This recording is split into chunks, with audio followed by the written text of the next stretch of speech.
smashed. Where's your shitter? I've got a turtle head poking out.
Don't mind me. I'm awake.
Mic check 1 2.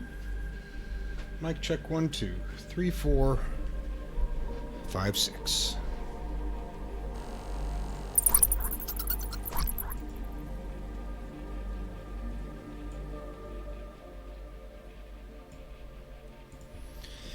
Welcome to Dungeons and Drinking. My name is Brad, and tonight we are going to be playing some Dungeons and Dragons.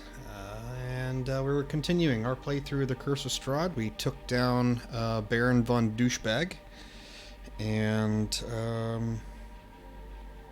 think we're trying to find the Sun Sword. I'm not sure. I'm trying. I don't know. I just usually just play along. But yeah, looking forward to it. Looking forward to it. Didn't you kick Nemesis out of the party? Now, if Brad would have said that joke, it would have killed. What did I say? I said if you would have told that joke, it would have killed. Oh, what joke was It was a it? typical dad joke. Oh, I love dad jokes. Why was the chicken so funny? I don't know why it was. Oh God.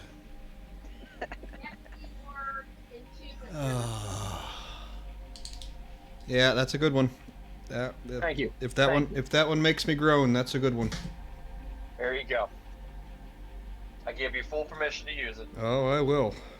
I absolutely will. Actually, thanks for reminding me. I got to turn off my channel points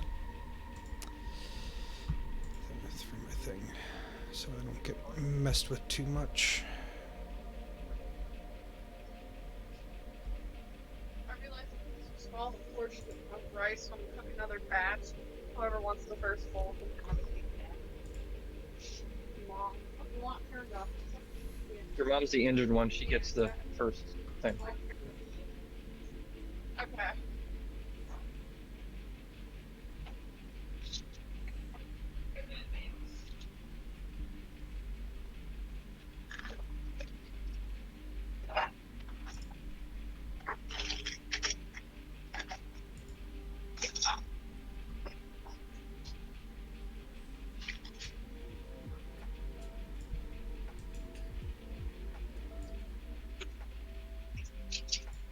What?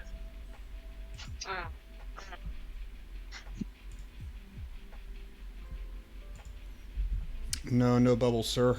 No bubbles. I am out of all my fun stuff. I actually don't even have any alcohol to drink tonight. I know it's blasphemy, but I'm actually the same. I'll do bubbles on your behalf.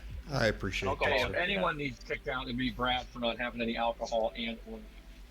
I know. No, I'm gonna actually play sober tonight, so guys, watch out. I'm gonna make actually smart decisions. How much you want to bet? That's disgusting.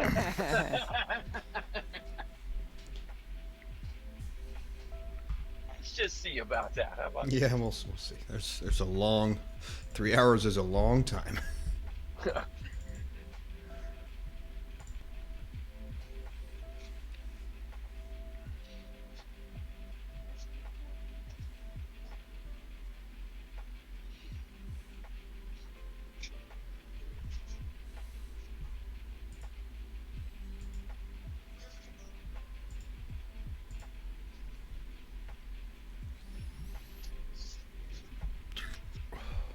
was a good one.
Check. Is everyone on? It looks like it. Hello, yep. Neat. Yeah, I'm just trying to stuff down some Indian food real quick.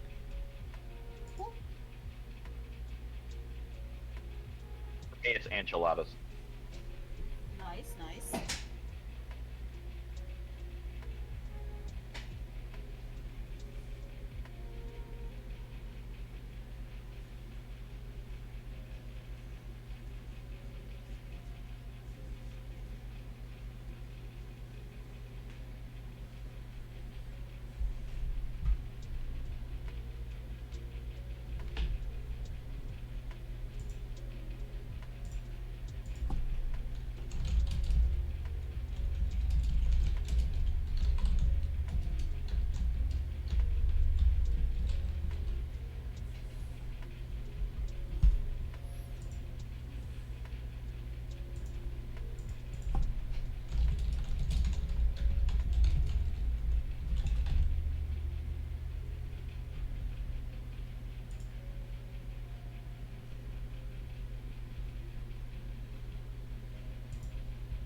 All right. I suppose we are ready to go then. Let me just pull up my source.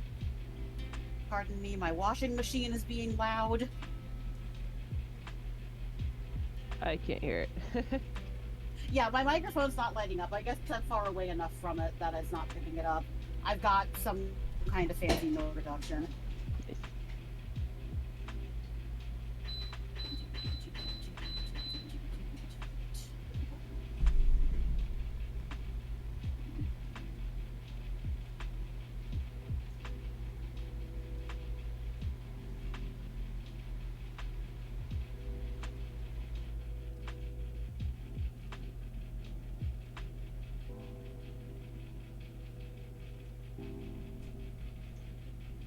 I see no issue with that, D.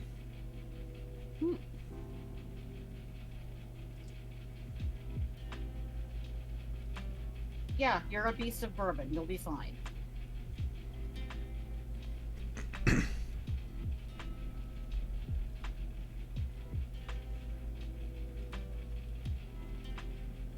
Okay. So you've restored the bones of Saint Andrel. First, you defeated a ton of vampire spawn in the coffin shop with a big help from your cleric throwing sunlight at them. Then you searched through the rest of the coffins. You got to see Bork use a coffin to break open another coffin. And, yeah, you went to return the bones of St. Andrel to the church. You've all leveled up for that milestone. You went to party at the Blue Water Inn. Everyone has gotten in a long rest. You wake up the next morning in Vallaki, and I do believe Vallaki has a local newscasting service. And it's time for the news.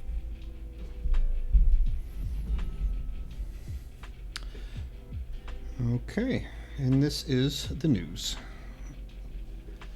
All right. A new band of adventurers in town has created quite a ruckus, violently overthrowing Baron Valenkovic, but also restoring a local wine supply. Who are these new questionable heroes? What do they want? And what do they offer? Lady Fiona... Oh, God. Watcher? Wachter? Okay. Wachter. Lady Fiona Wachter has the following to say. I knew that sorry excuse for a man could never relinquish his birthright. I have dreamed of this day. Power will be mine, and I will carry out the will of Baron of... God damn. Sorry, dyslexia is kicking my ass. Power will be mine, and I will carry out the will of Strahd Baron... Jesus Christ. Take your time. I will carry out the will of Strahd von Zarovich. Yay. I don't know why I wanted to put Baron in there, but I wanted to. He's a Baron today. Maybe you do need a drink. I know, usually I don't have this much ring. I will bring forth a new day for all of Vallaki. Lady Wachner's sons were conspicuously absent. Any citizens interested in supporting Lady Wachter's rise to power may meet today at Wachter House at high noon. And this concludes the news today. All right, thank you. All right. So, we continue to the puzzle. We have a power vacuum in Vallaki. The Wachter family is seeking power. What would you like to do? I believe we have to find that sun sword, don't we? Yes, we were discussing that we think it's probably in the castle. And so we need to get to the castle. And then go in the opposite direction of Strahd. We're speculating perhaps Sergei's tomb. But we need means to get to the castle. How far away is the castle? don't Let think we me even give know. you a map of Barovia.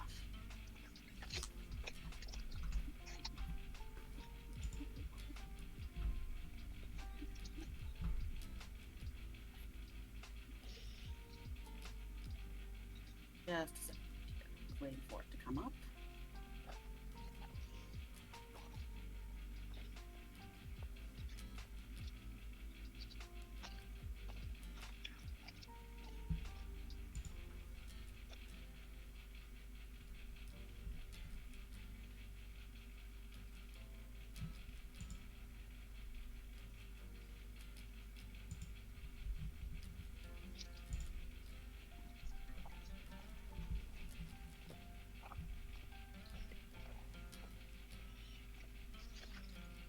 It's a big file, it just needs a minute. Holy cow, Malice! How do you have 1,400 silver pieces?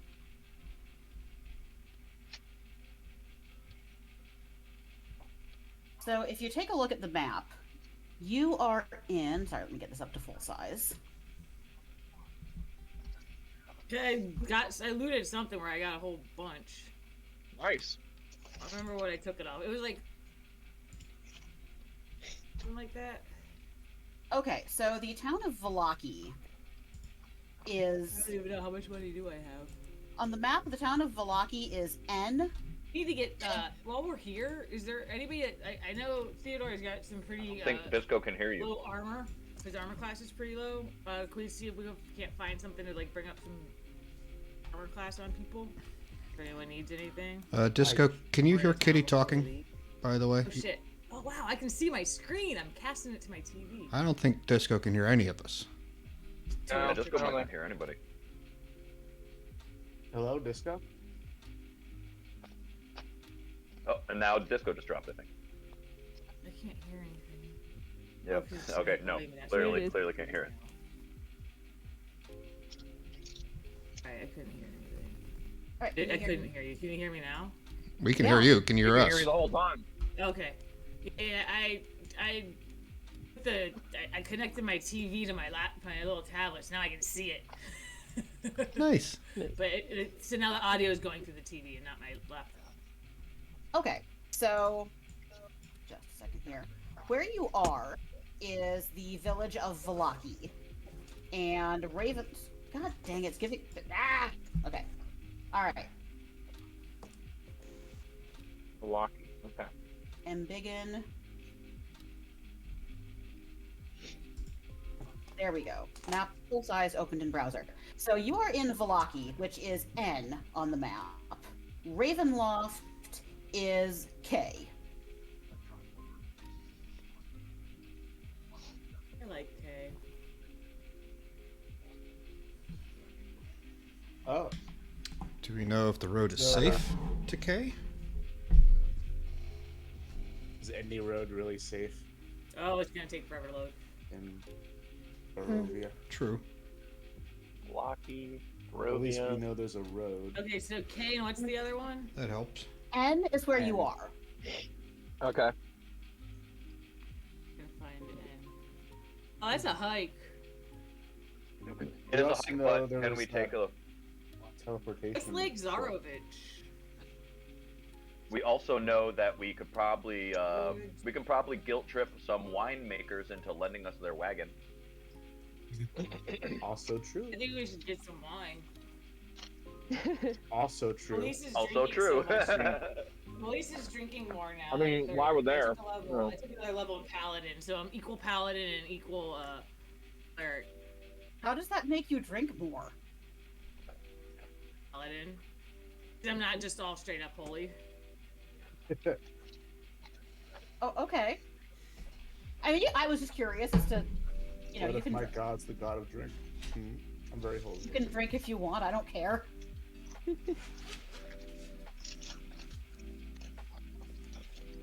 But going back to like how we get there, wasn't there some sort of teleportation bullshit Oh. in the main house? Weren't you? I think you were supposed to figure that out, weren't you? Burgermeister's house? Oh wait, I think I did, and I said it was not. Now I remember. There were like those trap portals, and yeah, it was not advisable. Okay. Cool. There's the one that Never mind. like ripped that kid apart. Yeah, we kind of trialed them.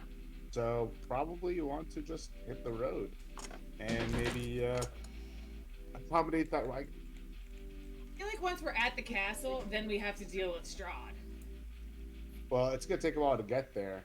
I'm not saying we like bum rush in. We get to the proximity, and then from there we can scout or do whatever else we need to do. What's along the way to this castle? Was there any stops along the way? Oh yeah. Just a second here. So If I'm not mistaken, we have walked certain lengths of this road already. yeah. So let me just kind of go over where you've been as I pull this up. You started off way on the right side of the map in the village of Barovia. You have been up through. You went up through I. O was Old Bone Grinder. And then you headed over to the village of Vallaki. And yeah, that is where you are now. We technically passed it, fork in the road. Okay. So if anything, we'd actually be tracing our steps back to the fork in the road and then going down the other path. I think. Yep. Now, yeah, that's exactly what we've been doing. Sounds about right. Sounds about right. And I think our intention of going to the castle isn't to bum rush Strahd, but because we think the sword's there, which we want to use till we fight Strahd. So Very much so. Now, I'm assuming Strahd isn't going to let us just wander down there and grab this sword, though. He's gonna have something to say about it. yeah, which is why we approach the surrounding lands with caution. And maybe try not to announce that we're there. True. I mean, come on, we are the party of subtlety. I mean, Kick in the fucking door, you'll be fine. Mm-hmm. have we ever been subtle about shit? Clank, clank, clank. Not when we're kicking indoors, no. I'd like to motion that we retrace our steps back to the fork in the road. Okay. I second this notion.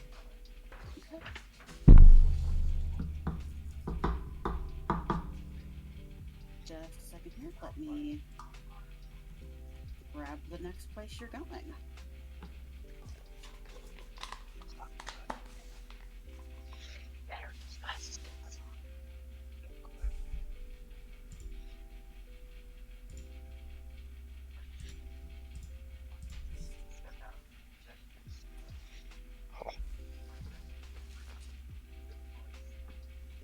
Sorry, there's an encounter as soon as you head out of Vallaki, and you just pull that up. Oh.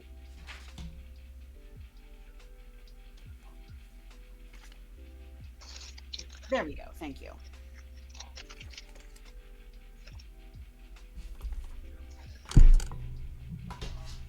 I hate how everything comes now with just the cord and no plug. How many cubes do you think I have? Yeah, that does kind of suck. Out of cubes. I kind of had a meltdown about that last night while putting V to bed. I was trying to, like, as everything hooks up to a cube now, and I was trying to, like, get her galaxy light, her night light going, which hooks up to a fucking cube, and also charge her tablet, which hooks up to a cube. And in the meantime, both my phone and my watch were at, like, 1%, and I was like, I fucking hate this shit. Okay. So the road out of Vallaki leads to a lake. It's like it should be a song. The road out of Vallaki. I mean, Curse of Strahd is well enough known. I am sure some band has recorded it.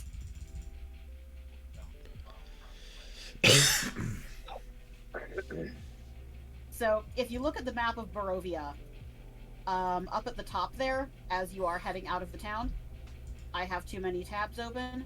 Okay, as you are heading out of the village of Vallaki, there's a little short road out that takes you directly to a lake. Yes, I want to live, I want to love, but it's a long, hard road out of Vallaki. At the foot of a mountain, nestled in a misty forest, is a large lake. The water is perfectly still and dark, reflecting the black clouds overhead like a monstrous mirror. Pulled up to the south shore are 3 small rowboats. A 4th boat can be seen in the middle of the lake, with a lone figure in it, fishing pole in hand. Enter dad jokes. Hey, Eagle Eyes. Take a look at that. You boys better not be whacking in there.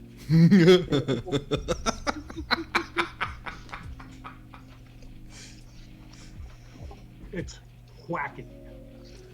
Whacking. You boys better not be whacking off of my tool shed. Jesus.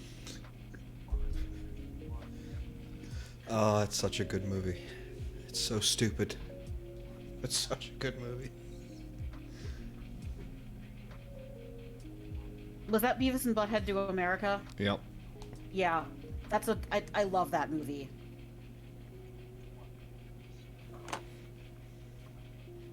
I should put that on my list for Connor to see. He watched Goldeneye last week or this weekend, man. GoldenEye. I forgot how good that movie was, man. Like, by the time I got to high school, my parents were a little more chill about television, and they let me watch Beavis and Butthead. Those of you who are my age remember a lot of kids were not allowed to. No! I wasn't No, even I- allowed to watch The Simpsons. I had to.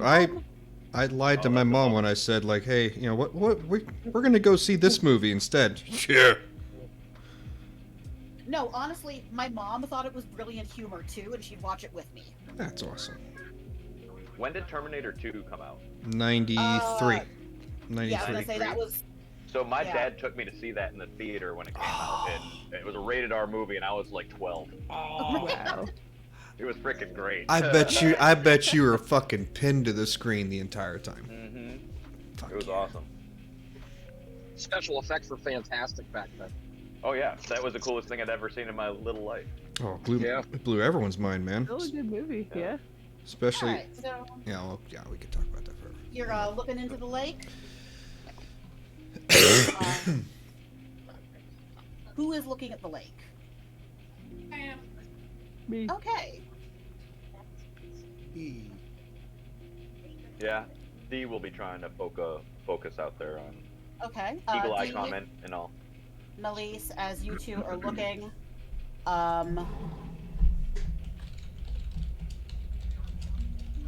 you see this fellow in the shipping boat. Sorry, I'm thinking of.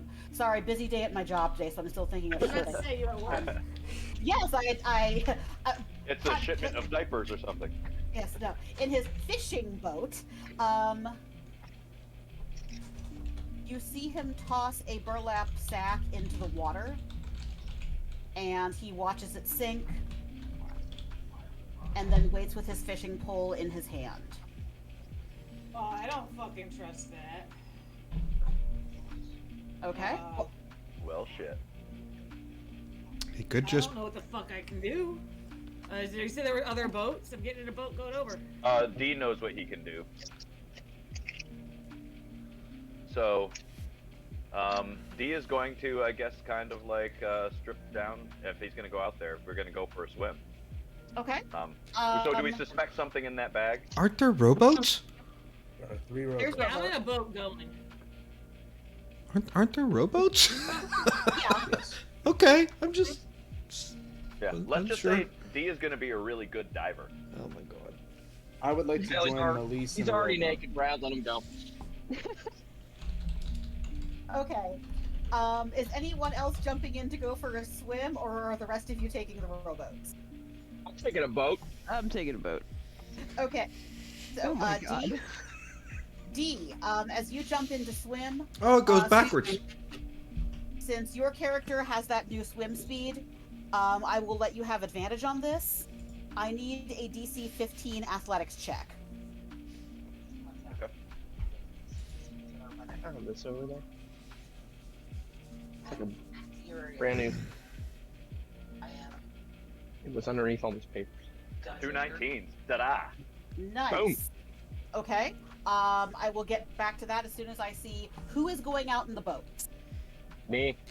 What up? Me. Wish I could. I'll go out with somebody. Who's got the mention door? Bork will roll his eyes and sit down and start to meditate on the shore. Okay, I was just gauging how many Okay. boats are going out.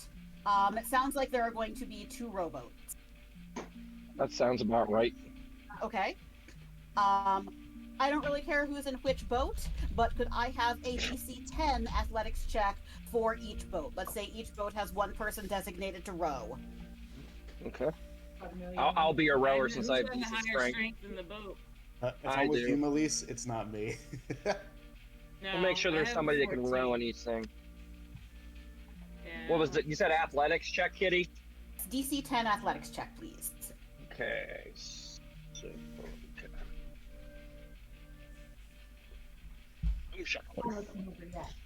I'll cast So whoever's in guidance my on boat's doing good. Yeah. Yeah, I rolled a 15. So Well, damn. So, Thundar's rowing 1 boat and Lucian's rowing the other? sure. Sounds good to me. Okay. D gets there first, the rest of you arrive just a few seconds after. And Oh my god, that's hysterical, that meme. It kind of looks like Dozer. It fucking does!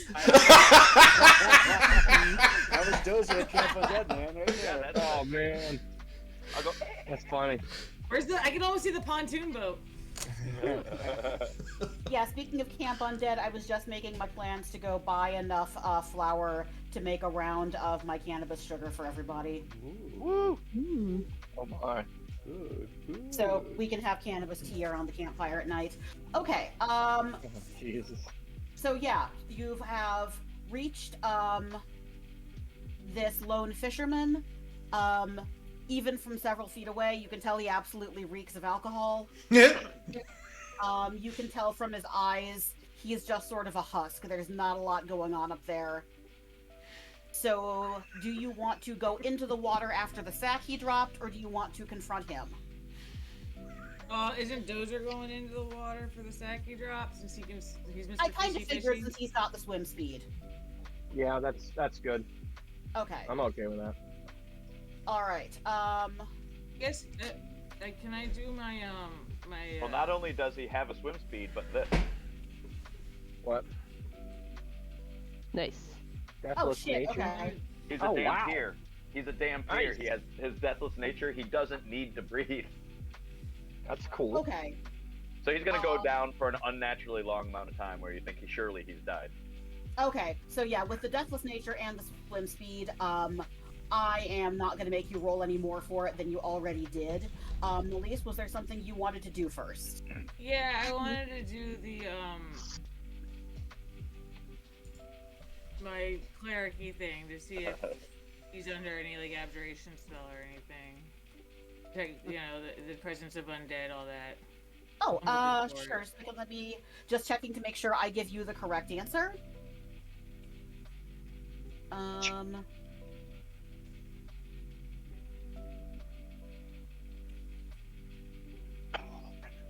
No presence of undead. He is not under the influence of any kind of magic. It's detect good and evil. I'm sorry. Yeah, it's the same thing. Hallow spell. Okay. Was Celestial there anything fiend else? or undead. Okay, none of those. Oh my god, D. Okay, so yeah, D comes up and hefts the sack into one of the rowboats. Who rolled higher? So Thundar, it's gonna land in Thundar's boat. You can see the sack is moving. It's moving? Yes. Kill it with fire! From here on out, you might want to wonder if you ever seen D breathe ever. I'm just gonna let people know, hey, this sack is moving. Oh, I'm gonna open the sack. Yeah, D's gonna like slam it up there and probably like say it's moving, it's open it, something's alive in If here. it's a puppy, I swear to God. Okay, so Melise, you open the sack. Yeah. Okay. Inside the bag, tied up with hempen rope and lying prone, is a little girl. Oh Jesus! I'm gonna pick that guy. And I don't detect evil or anything on her. No. What's her? Is she all right? Is she hurt? Is she breathing? Is she? She's moving, but. He's doing the gasp and cough that someone does if they've just been thrown in the water, but with Dee's swim speed and the high roll on athletics, he was able to get her out before any damage was done. Too much damage. I'm gonna cure wounds her anyway, just Okay. sure she isn't like horrifically dying. Sure. Or water and long cough. Yeah, so you cast Cure Wounds. Yeah, I just took an edible, and apparently it's taking away my speech today. I swear English is actually my first I language. mean, it does 11 hit points. Okay. Something else. Okay,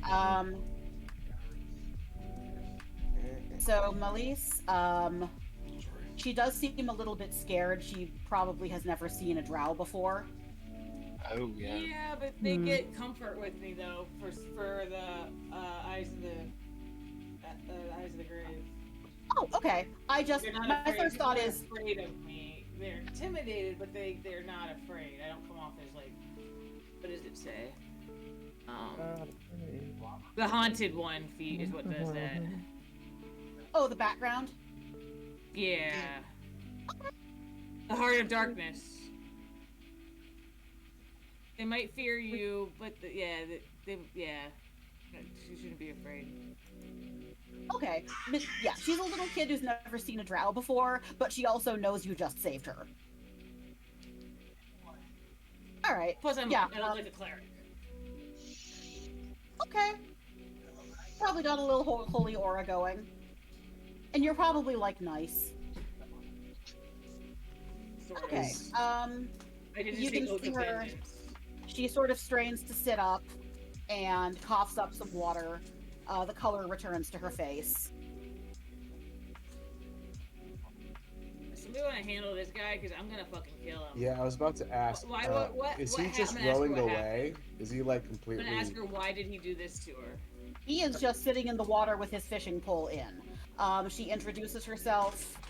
Her name is Arabelle. She is Vistani, and she is 7 years old. Is that man to her? Does she know why he threw her in the water? She says that she doesn't know him. He kidnapped her. Is she telling the truth? You can either roll an insight check or if anyone's got a spell for that. I'm probably not going to zone of truth her. She's a little girl. I'm probably going to be inclined to believe her. All right, I'm gonna roll for it then. Okay. What are you asking me to roll, Kitty? Roll an insight check. Insight. Okay. Okay. Come on, insight. Okay. You are absolutely positive beyond any shadow of a doubt she is telling you nothing but the truth. Okay, that guy's dead.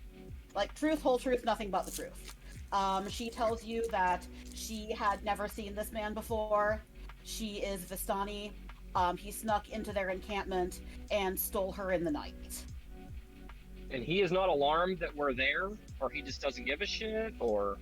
He seems like he's not with it. I don't know if he's being possessed or controlled, but you said that there was nothing going on up there when you were talking about him just standing there. Yeah. It's weird to kidnap a girl just to throw her in the water alive. He's gotta be possessed. Yeah, something's going on with him. Something's not right. I mean, if it turns out that there's nothing wrong with him, then I'll grab onto him and swim down to the bottom of the lake until he drowns to death, if that's what you want to do. But he may be under some sort of control. She can tell you that as he snuck in, he's rowing away a little bit, but not at any kind of urgent speed. He seems to be more concerned about catching fish than about you. She tells you that she can remember that he might have mumbled something about luck as he tied her up. What's he trying to catch with that fishing pole? What's in this water? That's a really good question. I just got, yeah. If that's his bait sack? I would like to look around and see if I notice any ripples or approaching, like, movements at the top of the water towards our rowboats. Okay.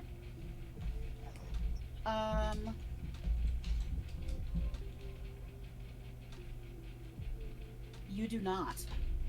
Okay. It seems quiet for now, but we should probably maybe get this man ashore and we can confront him on solid land, just to be safe. I'm okay with that. Cool. We got more. How do you boats want in to here? get? How do you want to get him on to shore then, though? I mean, 'Cause- if he's in a trance, there's a lot of us. Let's literally go over to his boat, pull him onto ours, and then row back to shore. All right. Well, then I'm gonna swim over to his boat. That will also. Okay. Do you want to try to wrangle him onto one of the rowboats? Well, I'm just going to go underwater and then stay underwater because I don't have to come up for air, and then I'm going to go grab the bottom of his boat from underwater and swim it towards the other boat. And he might even not understand what's happening. He might even not know what's going on. His boat's just going to start moving in that direction. And he's not going to be doing it. With your not needing to breathe and your swim speed, just give me an athletics check with advantage for this ridiculous shit. Yay! May I play devil's advocate and kind of suggest that, like, would the rest of the party know why the boat is moving? Well, that depends on whether or not Dee stated his intentions, or if he just dipped and the boat starts moving. I'm gonna start attacking. Well, I know I'm going under his boat and moving his boat towards you. I'm assuming you guys are rowing it towards him, and I'm going to move him towards us. I'm on board with this. I mean, So I'm just going underwater. I disappear. The next thing you know, his boat seems to be moving towards you, and he's not rowing it. Having proposed this idea, I would assume Theodore is thinking of this sort of tactic already, so that's at least where my mind is. And if you guys should be rowing towards him actively, and I'm going to, yeah. I got 22. Okay. Thank God you had advantage, otherwise you would have rolled a 1 and I would have had to laugh about it. Okay. You are moving the boat fine. Athletics check for anyone else who is rowing. You know what? I'll do it for comedic relief. Let's go. Oh Am my I god. still rolling our boat? It was almost a 20 in the actual like dice roll. The DC was 10, you got it. Hell yeah.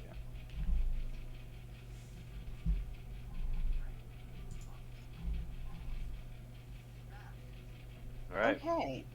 So is the guy, like, aware of what's happening? Barely.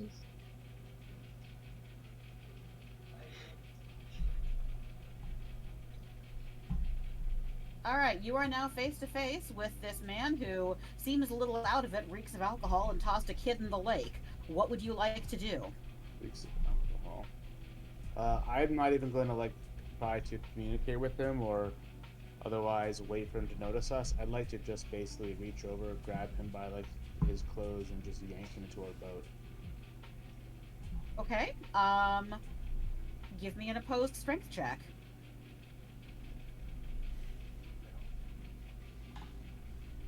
That's more realistic.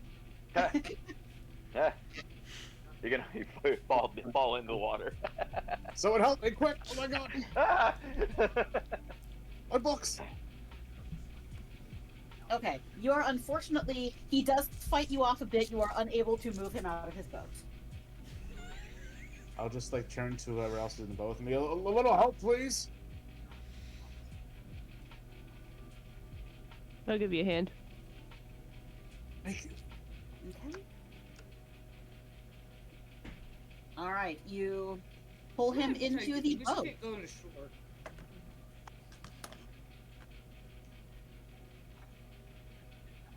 Let's see here. Vanny, he comes face to face with you as he is pulled into the boat, and he says, "Oh, do you want to get him to shore first?" No. We need to get Theodore out of the water. I'm not in the water. I was almost in the water, but Oh. I think in general it would be a good idea to get out of the water. yes, I agree Okay. with this.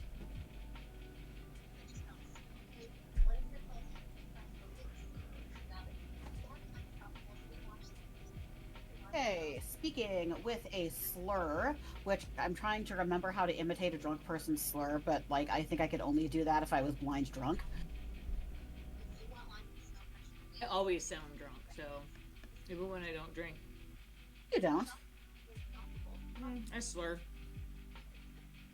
No, I really don't think you do. Since you've lived, you know, up and down the East Coast, you don't sound like you're from here, but I don't think you slur. Okay.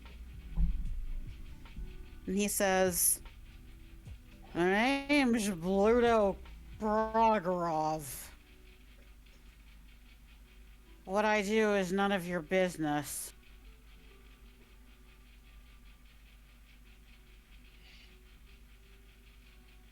Wrong answer.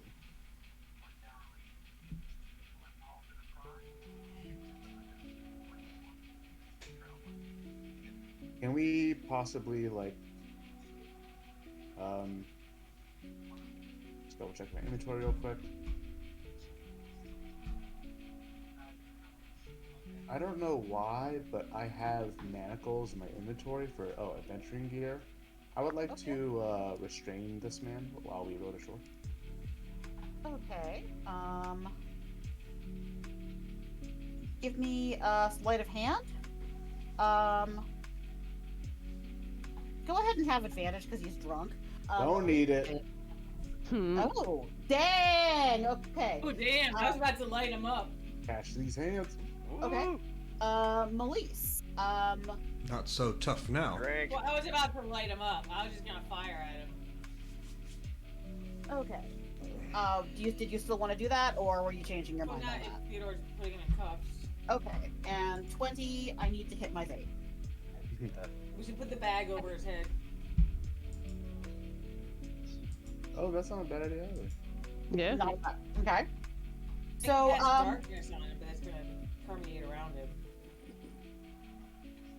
So Bork, as you are just sitting on the shore meditating, you are shaken out of your trance by your party members pulling up with a rescued from drowning little girl and a drunk fisherman. I would like to assist the boats coming ashore and them getting out of the boat. Okay, sounds good.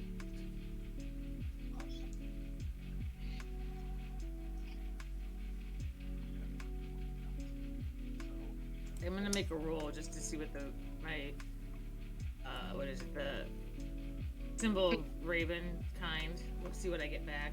Okay. Melise, since you rescued Arabelle, that's her name, she seems most interested in speaking to you. Okay. You do notice that the way she speaks is a little more adult-like. She really doesn't sound like a little kid. Ask her how old she is. 7. She's at 13. She's 7. What race is she? Human. She's Vistani. Okay. She's got very pale white skin and black hair. Melise, she kind of, tugs at your cleric's robe and says, "I'm certain that if you could return me to my family's camp, my father would give you a reward for doing so. I'd really like to go home." Where's home? Home is in the Vistani encampment outside Vallaki.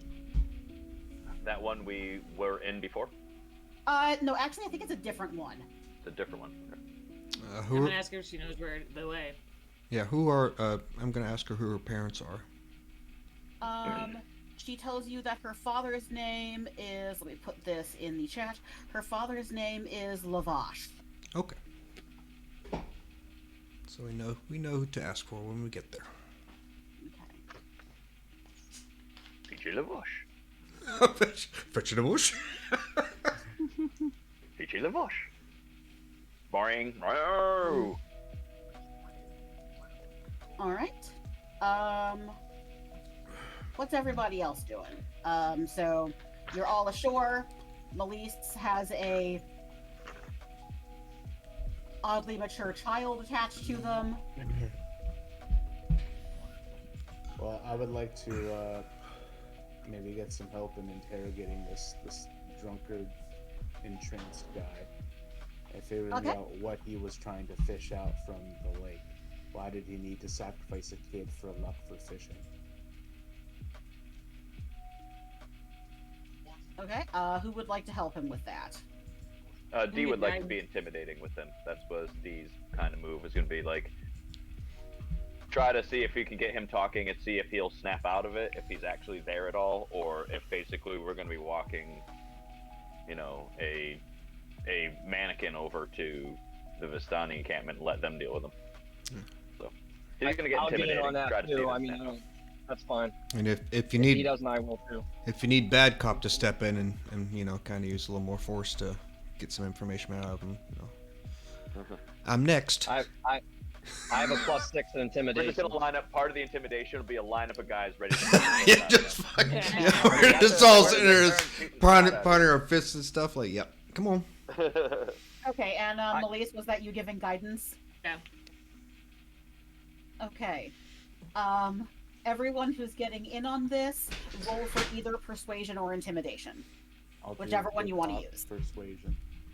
Should have gotten enhanced ability because we're not good with humans. We kill them.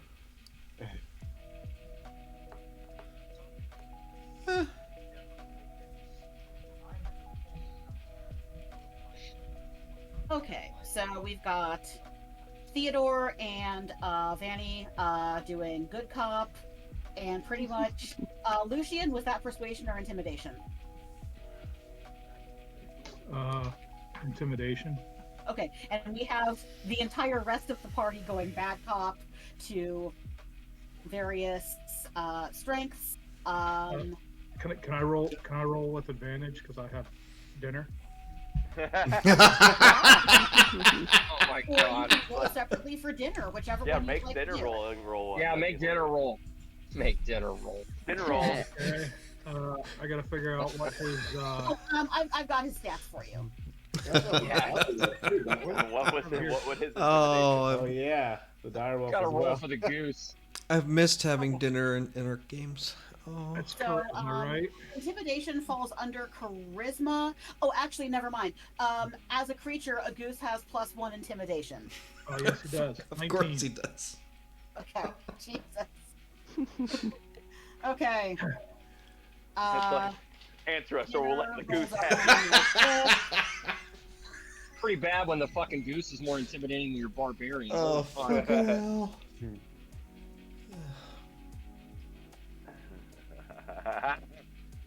That is terrifying. See. Okay, so the only thing more terrifying than the Dampier is the goose.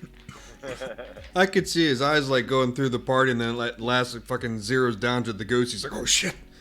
It's like right in his nuts. Honestly, if a person was in my face, I would be less afraid of them than I would be of a goose.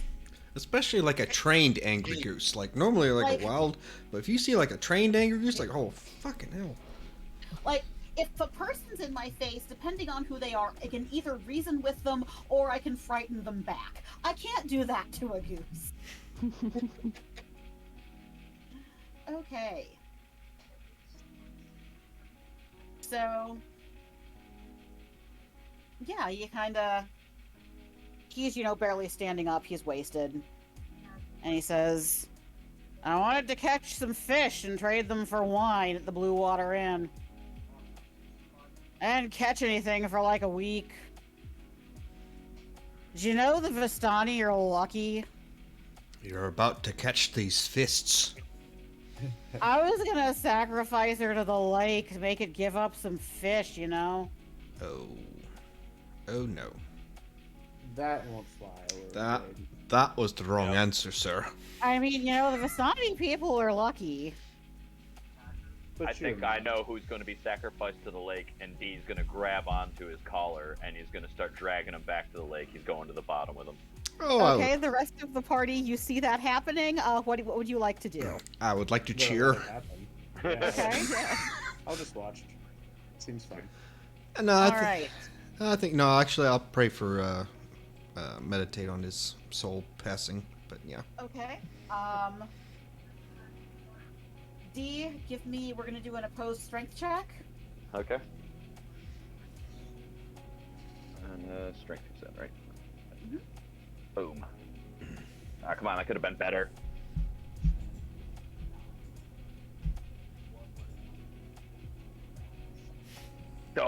So I got out wrestled by a drunken fisherman.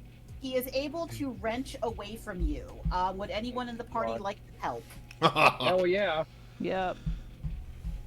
Yep. I'm What do you muted. need? I'm just gonna bring him back. I think Strength- the family needs to Strength check. Oh, so okay. Athletic strength Melise, check? since you, I'm sorry, Melise, you were muted. What did you have to say and when? You can kill him all you want. I'm just gonna keep bringing him back as a cantrip. Oh, I was gonna leave him think on the bottom family of the needs to lake. deal with him. I was gonna leave him on the bottom of the lake. I think the family needs to deal with him. Convince Like me. the dad of this girl that Is he the guy tried to drown. Is he still alive? Is her father still alive? No, the Oh, is this guy still alive? is this guy Bork still just alive? stabbed him. He's bleeding real bad. Does it at least stop him? Like, I'm sure he's is he still trying to escape? No, he's just kind of standing there like, what the fuck, man? Yep.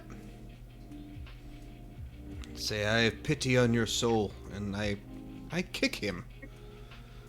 And I mean, Melise does have a point. If someone hurt my kid, I would want to kill them myself. Yep. This man So- seems like he lacks the mental capacity to be able to judge his own actions. Yeah, that's that's kind of the road I was getting ready to walk down myself. They would How do bring him we- into town. How do we know he's acting under his own Well, he's his own not being. volition? He did the thing to see if he was under like the hallowed spell, and he's not. Like he's not under control. Perhaps he owes a debt. I think his debt's gonna be to that guy, girl's dad. Perhaps he's just fucking dumb. That's true. It's possible. Okay. Perhaps he's a Bork- fool. Bork just kind of decks him. He falls over. He's out. He's not dead, but he's out. Use your transport. Let's go. Yep. Yeah. I guess we'll just take his unconscious ass with us then, if that's the plan. It's like, or I could go leave him in the bottom of the lake right now. He's gonna leave that option on the table. Okay, so See- we can fill his pockets with rocks, and he's unconscious right now. No resistance. I'll just take him to the bottom. Let us get some time to sober him up, and then ask him, and then if you don't like his answer, you get your you can do your thing.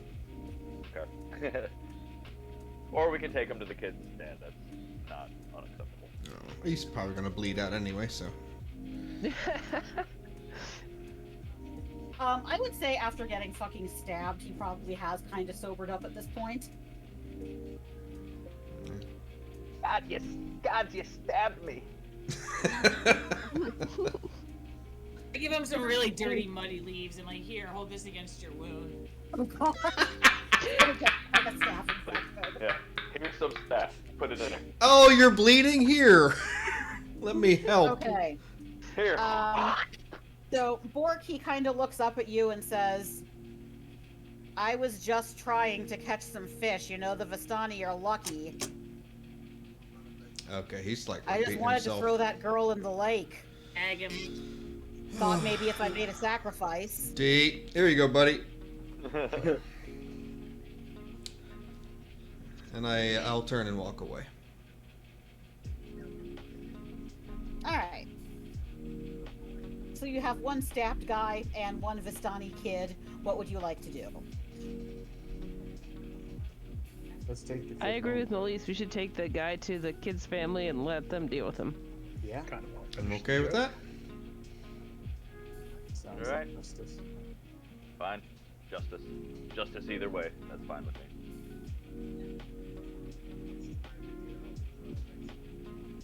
Yeah, because I'll be honest, if anyone hurt my kid on that level, I have a lot of years working in kitchens and I'm very good with knives. And as we know now, the Vistani have certain other abilities, maybe that we hadn't yet known, but Van Richten has let us know about. To see if that's true what he's saying. Or Yeah, if it's Van just- Richten told me all about it. Yeah, to see if what he's saying about the Vistani is true. You know what? There's ways I could see either one of those work. So you can roll me either history or insight, and whichever Both one the you're same better in. for me. Okay. They're both a +7 for me. Okay. Yeah, so kind of in your studies about, especially if you've been to some kind of divinity school, you've learned about like legend, lore, superstition, and yes, because of their unusual bloodline and them being sort of social outliers, there's a lot of just old wives' tales surrounding the Vistani, and people do believe that the Vistani are good luck. Are they actually good luck? No, but it's kind of like rabbit's feet or something like that. Okay. But we do know that they had the power to put a curse on Van Richten. Yes. They do in fact have some talents in magic. Some of them might, anyways. All right. So yeah, you head to the Vistani camp. As you are on your way there, and yes, I will agree, you definitely would have gotten wagon, draft horse, whatever from the winemakers.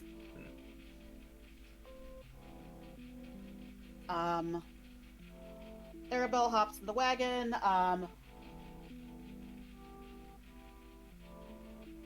She's a little bit attached to Melise since Melise saved her. Just took her out of the bag. What do you say? I just took her out of the bag. You cast Cure Wounds. Oh yeah. Yeah. Yeah, you saved her. you saved her. CPR'd her. Do we still have Boris and Horace? The Yes. wolf The Mastiffs from the Burgomaster's mansion. and the dire Yes. wolf Yeah, you've got all kinds of and the animals. skeleton cat. I would like to. The menagerie.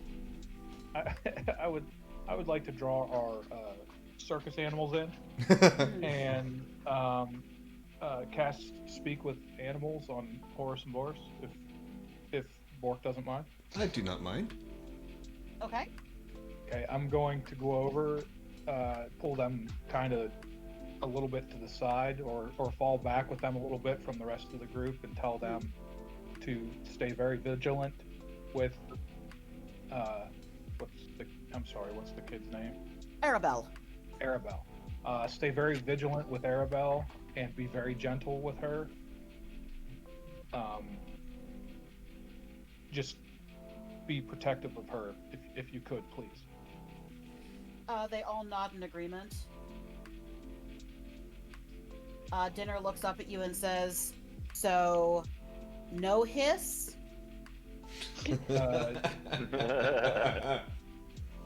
Preferably not.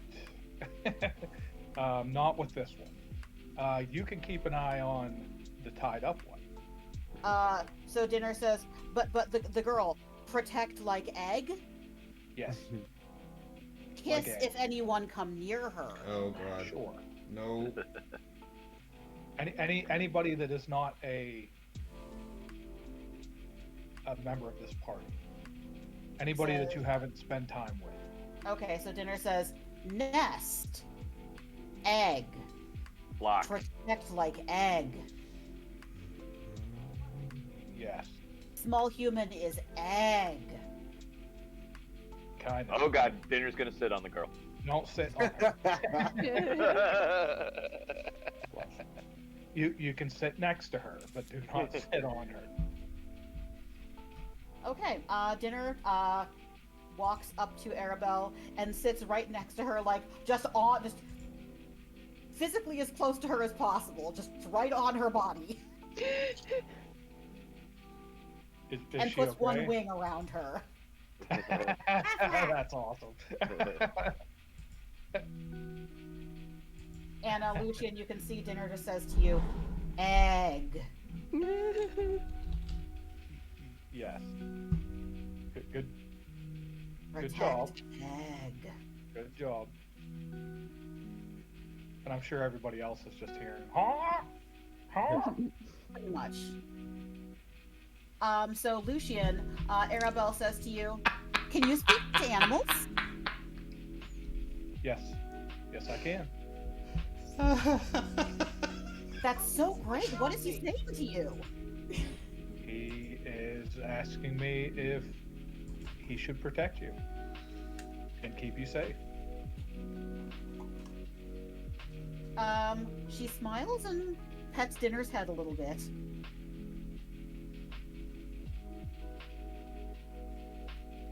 And she looks at Dinner, looks him right in his beady little goose eyes, and says, "Dinner, I believe that a great destiny awaits me. And I believe that a great destiny awaits you too." It's a little creepy.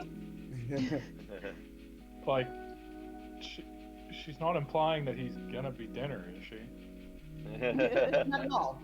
She thinks he's going to be, like, powerful and famous. Oh. Fuck yeah. Alright, so you head to the Vistani camp. Just need to grab my water bottle. I What didn't if her read mom it. was a fortune teller? Yeah, maybe she's got some latent like Vistani ability to like cast blessings or something. And the next thing you know, it's like it's a super goose. He is already a super goose. she created yeah. Gives him some tricks.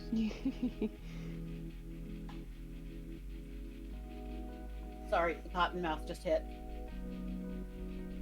I'm thirsty. Okay. And I got a new steel water bottle for my birthday, and I now just carry it everywhere. It's my emotional support water bottle. Nice. Okay. You get to the Vistani camp. The woods part to reveal an expanse of clearing. A small grass-covered hill with low houses built into its sides. Fog obscures the details, but you can see that these buildings feature elegantly carved woodwork and have decorative lanterns hanging from their sculpted eaves. Atop the hill, above the fog, is a ring of barrel-topped wagons that surround a large tent with a column of smoke pouring out through a hole in the top. The tent is brightly lit from within. Even at this distance, you can smell the odors of wine and horses that emanate from this central area. Just a second, I will get you a picture.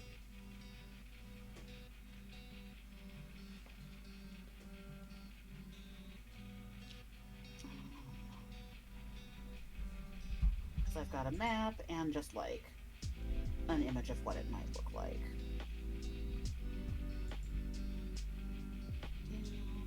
So here's just a scene of about what you walk up on.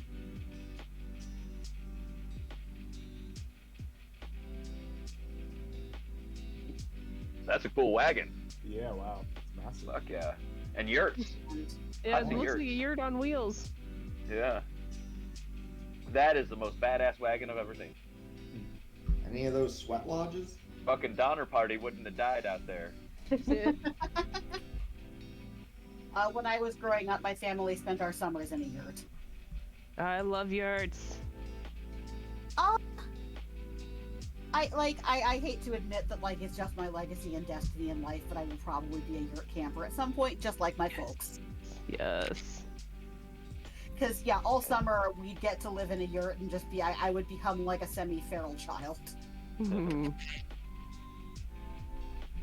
Yeah, up I on think a, that's like, the best way to be a kid, really. There's a Semi-feral. little artist colony in like rural New York State, not too far from Erie, and we would spend our summers there. And yeah, I just get to live in a yurt and be a feral child. Love. Okay, and here is your map.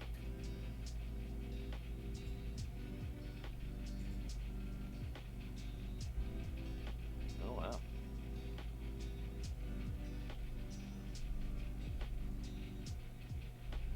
So they're like ringing around the main wagon. That the impressive one is that thing in the middle. Yes. Okay, and then there's like that ring of yurts around the outside of it or something. And Melise, you definitely noticed this. I don't know if the rest of the party does, but as you approach the area, you do hear Elvish being spoken, and you see some Elvish people who, Melise, they look strikingly like you, but not quite. You'd probably recognize them. They are not drow, but they are dusk elves. Okay. I know Elvish. Can I understand what they're saying? As you approach, yeah, they're just general day-to-day talk, chilling out and celebrating. Nothing serious or bad.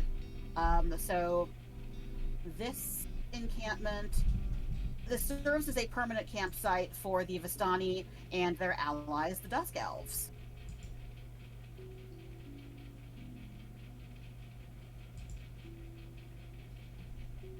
Where are elves hang out with the snow? Why wouldn't they?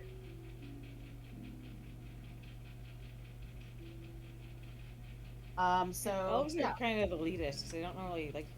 First, didn't they like to not hang out with anyone but themselves?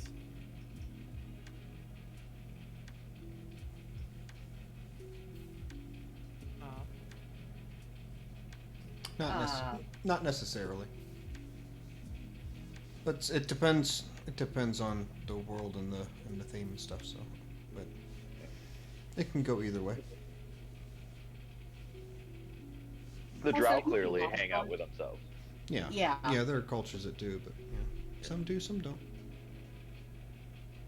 I'd imagine wood elves and stuff like that are probably quite integrated with others. Yeah, high elves. High elves would probably be solitary, and Yeah, high Yeah, the elves are Dusk solitary. Elves are similar to the Wood Elves. They're self-sufficient, but not solitary. yeah. All right. Yeah, you've approached the camp. Yeah, you can see there are Vistani, there are Dusk Elves, and you've got the kiddo. What would you like to do? Which house Like- is the kids? Yep, go ahead. Yeah, I'd like to ask Maribel which house is hers. Okay, sure, just a minute. Oh, I didn't mean to do that. Didn't mean to roll. I just noticed something. Does anybody else find it weird that the large overland map of Barovia has hexagonal tiles, while the maps of the camp has square tiles? Because so hexagonal is supposed to be outdoors, and squares are indoors. Because it can technically- use more natural shapes with Technically, hexagonal. the Vistani map should have hexes. Because I mean, squares make sense for buildings in particular in dungeons because they're like man-made structures in many cases. But the hexes really do make sense for outdoors because you can see how it makes curving stuff more viable. Yeah, neat. I just noticed that. Sorry for the aside. All right. So Arabelle points your way toward the big tent in the center. You can see there. Piled outside the wagon are several empty casks of wine. From inside the tent comes the crack of a whip, followed by the howls of a young man. 3 sputtering campfires fill the tent with smoke, and in the haze you see 6 Vistani passed out in various places on the dead grass. A barely conscious and shirtless teenager hugs the central tent pole, his wrists bound with rope and his back streaked with blood. A large older man in studded leather armor lashes the young man with a horsewhip, causing him to scream again. Standing in the bigger man's shadow is a third man also clad in studded leather. Easy, brother, he says to the whip-wielding brute. I think Alexei has learned his lesson. And with that, Arabelle suddenly runs towards the man holding the whip with her arms outstretched and yells, Papa! I got my sword out. Not a kid. Yeah, Alright. I would like. Yeah, I'm sorry. Hand up, please.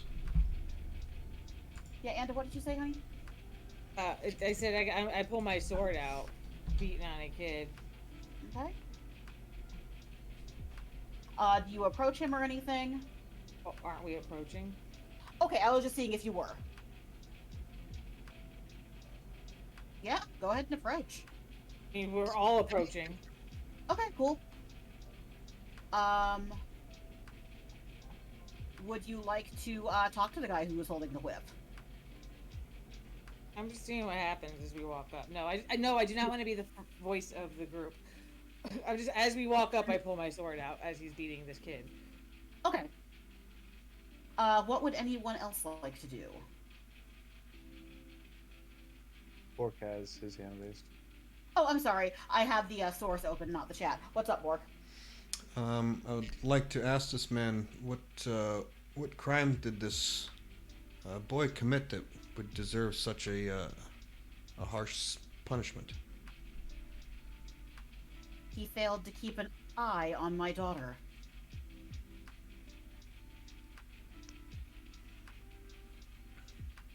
A little harsh. Oh, it's perfectly acceptable to me. You got much toe. Perhaps you should make him dig a bunch of holes and fill them again, or move rocks for pointlessness. Indeed. Yes, there are. Fill a bucket of water, one drip at a time from his finger. I mean, there are ways to punish people and have them learn from their mistakes more than fear them. Dereliction of duty is not a mistake. If you want to punish someone, here is the person to punish. Oh, yes. Yes. Oh, shit. This guy. Ta-da. Here on a silver platter, would you? Yeah, so if you're doing that, Unless somebody's objecting to that, I think that's exactly what we would want Oh, to perfect. do. At range. No, Yeah, that's why we perfect. brought him here, yeah. Here is the Yep. person responsible.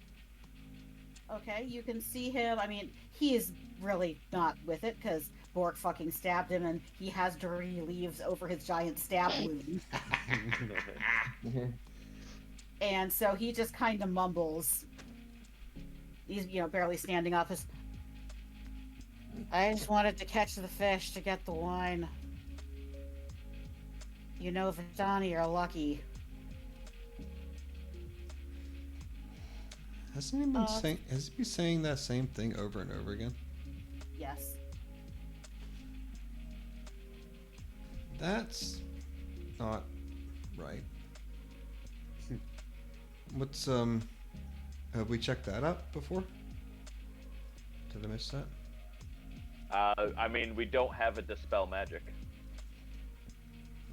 But So- we didn't detect any magic earlier, did We didn't detect any magic. Yeah, I have dispel magic.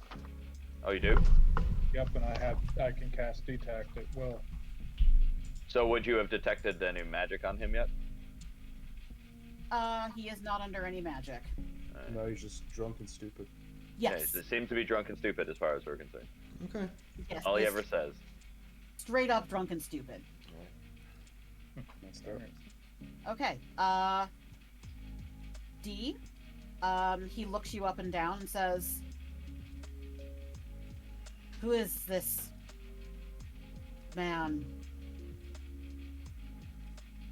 We found him. We found him dropping your daughter into the Zarovich Lake in a burlap sack, but we were able to recover her. She says that she doesn't know him and that she was kidnapped by him, and that his explanation is that he felt like sacrificing your daughter to the lake would give him good luck and he would be able to catch fish. That is his explanation for what he's done. Looks down at Arabelle, who's right next to him, and says, "Is this true?" And she says, yes. Kind of puts a hand on Arabelle's shoulder and says, wait here. D, he grabs Bluto from you and takes him out behind the wagon. I'm gonna follow him. Yeah, Okay. I'm gonna follow him.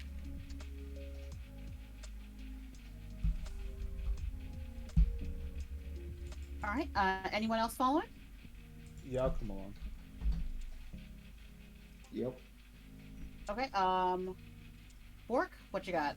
Are you following? No, I'm gonna go to the person who was being whipped and put a medicine skill check on him. Okay. I will get back to you on that in just a second. So those of you who go out behind the wagon,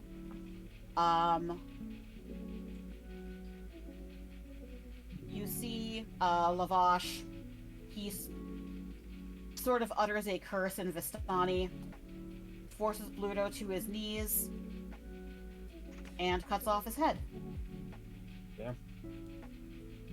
The fuck? Melise, are you helping with the medicine check? That escalated. Excellent. Okay. Swift justice. And Swift with justice. that, like nothing happened, he just nods to you, D, and says, "Thank you." Swift justice. He Without heads back to hesitation, the without with you. cruelty. Let me get to Bork and Melise, and then Lavash has a reward for the party. So, as you start to try to, this young man's name is Alexei. Okay. He is. As you approach him, he tells you he blames himself for not watching the child more closely, and he has accepted his punishment. He asks you to stop because he does not want to appear weak. I will stop. Okay.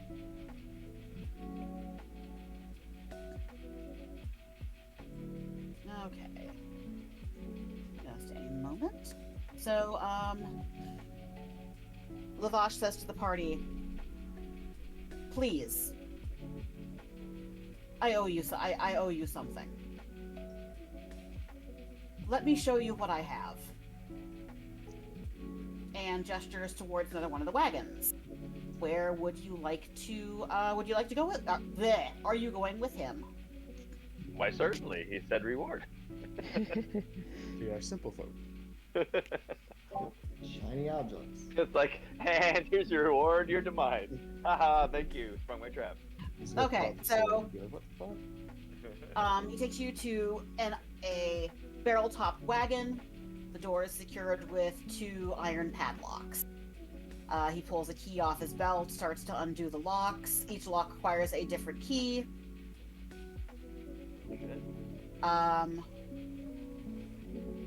Kind of nods and says, I'm gonna make a mental note of what keys he's pulling and what to what. "Okay. If you give me a perception check, I might tell you something else about those locks." Wow. Hell yeah. Well, that's Yeah. damn good. Yeah.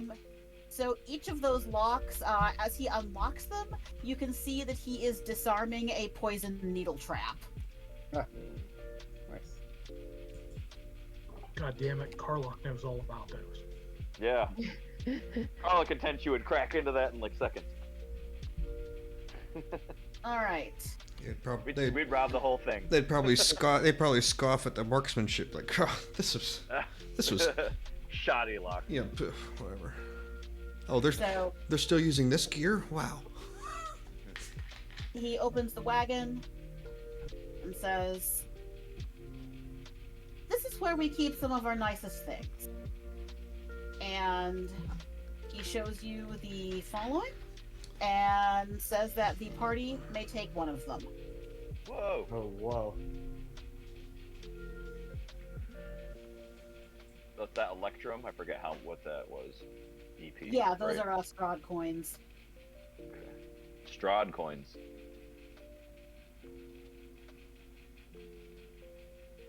Does that rug fly?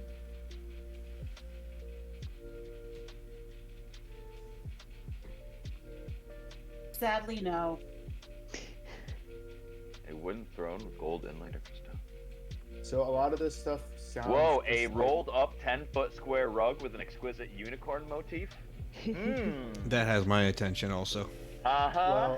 Well, I will point out that all of these are worth gold, but only the Onyx Jewelry box actually has an additional potion of poison. That is correct. Useful. And an Is it a real unlabeled. potion, or is it their fake Yeah. shit? No, the potion in the Onyx box is real. Any other potions are fake Vistani ones, and he even cops to it. Like, this man holds you in very, very high esteem right now. He's not gonna try to swindle you or anything. He tells you straight up, no. He tells you, this one potion works, anything else in here are just fake, and they're snake oil. We just sell them to get a few dollars out of people. Yeah. D is curious about the rug and showing obvious interest, looking it over and talking with Lucian and saying like what's going on with this and seeing if Lucian can detect magic on it. Okay, so yeah,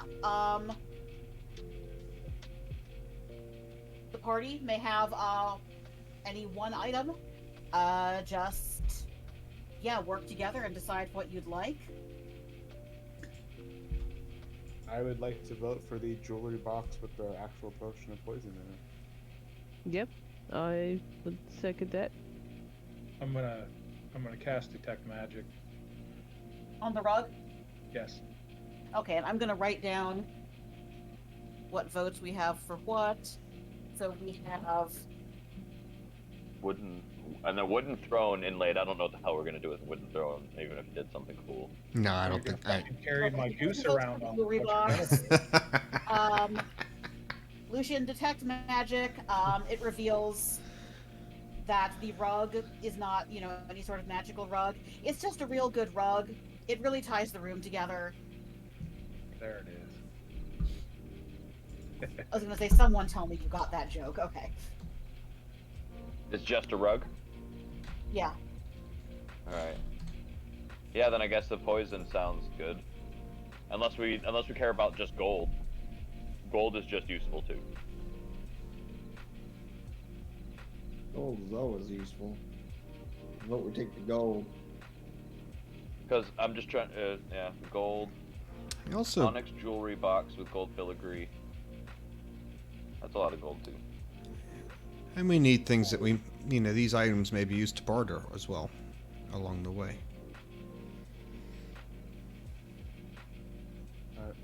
It's true. That's true. Iron chest is heavy as shit, but we can put it in a bag of holding. Nah, I'm voting with the box. What's in the box? I've been persuaded to the box. Okay. Does anyone feel differently? Jewelry box? That's fine. I'm torn between just taking the gold and the jewelry box. So if most people feel jewelry box, then let's go for it. Okay. All right. Yeah. It's my dick in a box. Every single holiday, my dick in a box. Over at your parents' house, my dick in a box. My unlabeled crystal vial in a box. Yes. So yeah, you now have the gold filigree box.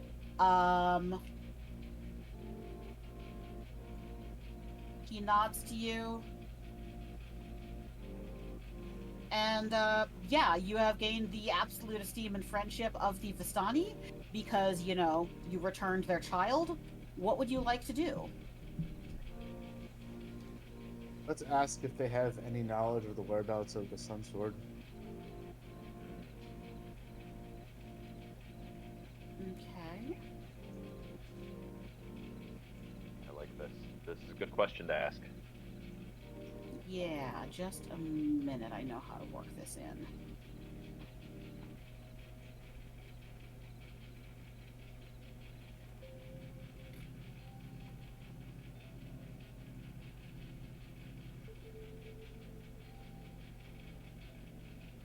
Okay. Plenty improv that I want that to work. So, Lavash tells you he does know someone who can help you.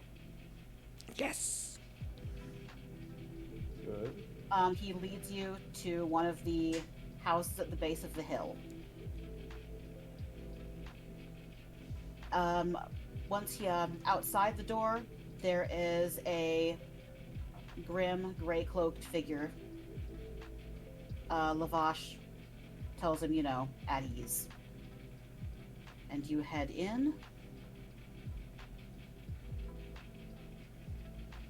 And you are brought to the leader of the Dusk Elves. His name is Casimir. Let me type that in here. I would like to give a respectful bow. Absolutely.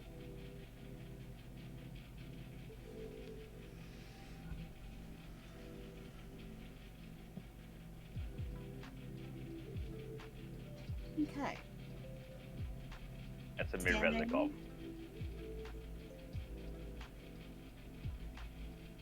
So yeah, you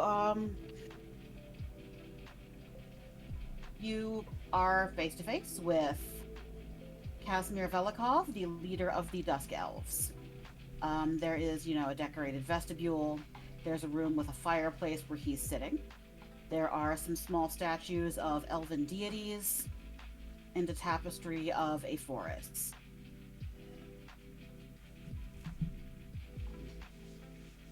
He leans forward as you bow, Bork, and says,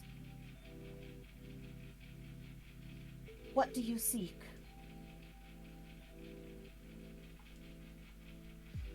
Oh, we're looking for the Sun Sword.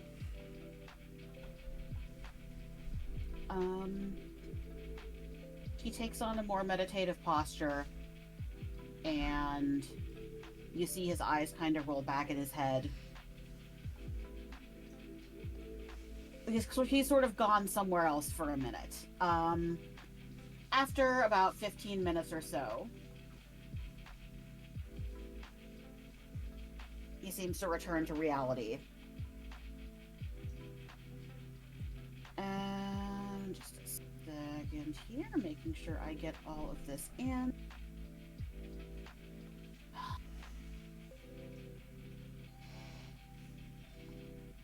My mind has journeyed to the catacombs below Castle Ravenloft.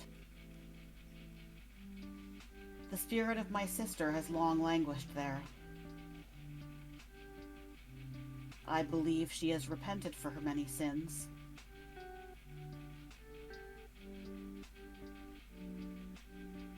Below Castle Ravenloft,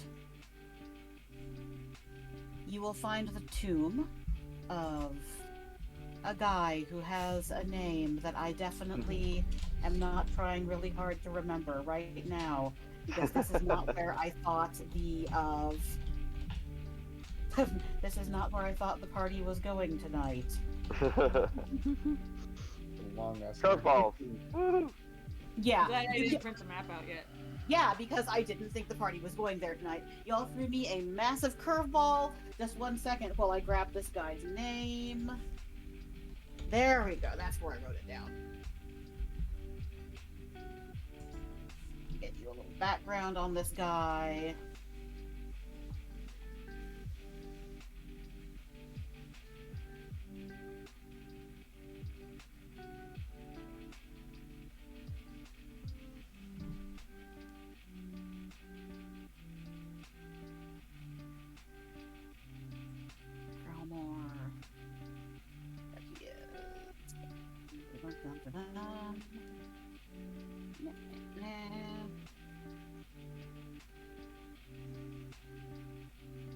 That is not nearly what I needed.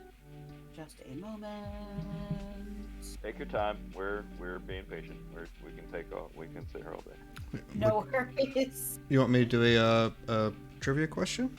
Yeah, could you? I'm just this is not where I thought the party was going tonight, and I'm pulling up some lore because I don't want to tell you the wrong thing or gloss over this. Yeah, we can do some questions. Okay, some magic and miscellaneous. Name 3 of the 5 types of creatures that can be affected by the spell Magic Circle. That can be affected. Yes. Celestial, undead, fae, and fiend. Yeah, I'm gonna say those are 3 I good had ones. that with another character. Yeah, I had it No. with Yeah. Aberrations. aberrations and probably No, or demons. Disco, you got them all. The only one was elementals, but yeah, you got them all. Elementals. Elementals. Though. Nice. Yeah, I had that with when I was using Elric. I used that I think with Warlock. I had it, and it was completely useless for a lot of the times I actually wanted to use it. I'm like, well, fuck, that doesn't fall. This giant ass monster does not qualify as any of this stuff.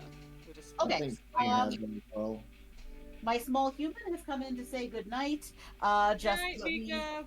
handle that, and then I will be back to you with where the sun sword is. Yeah, I'll keep doing questions here. Yep. Okay, this is history. What year did the Tactical Studies Rules Partnership incorporate as TSR hobbies? What year? Yeah. I got no fucking Oh, What are they? 79. Ooh, close. What was Nem should know this. He was like, what, 40 back then? it? 1975. 75. Okay. I knew it was the 70s. I just assumed it was closer to the. Okay, monsters. I'm usually good at this category.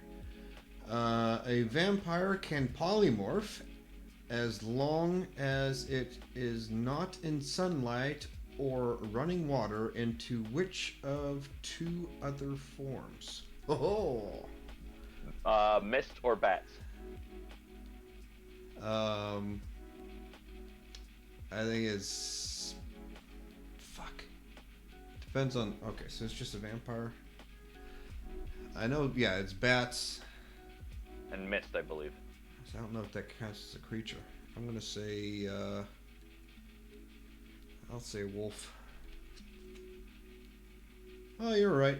Bat and cloud of mist. I didn't know they realized they counted that as a thing. Dungeons and Adventures. Oh god. In module D3, Vault of the Drow, players might discover a strange mural that functions as a gate to which plane?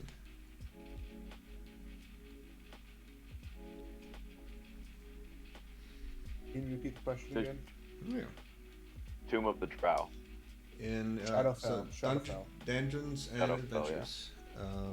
I'll read one more time. In Module D3, Vault of the Drow, players might discover a strange mural that functions as a gate to which plane? I'm gonna guess Shadowfell. Yeah. Yeah, I'm That's a sticking good with one that. too. Yeah. It is the Abyss. The Ooh. Abyss. Oh Yeah. damn! Hell. Yeah. To hell. Wow. The gate led to the lair of the Abyss where the Loloth dwelled, namely the Demon Web Pits. Fucking hell. Yeesh. Well, shit. Yeah, to Remind me not to go on that module. hell. It's like, oh, there's a gate to hell in there somewhere. Yeah, there you go. I mean, actually, I kind of really want to play it. Yeah, actually, I kind of do now. Oh yeah, there's a gate to hell in there. All right, cool. Okay, this is characters. Which gladiator from the Dark Sun books was portrayed by Brom as a muscular woman with a horned helmet over her upper face?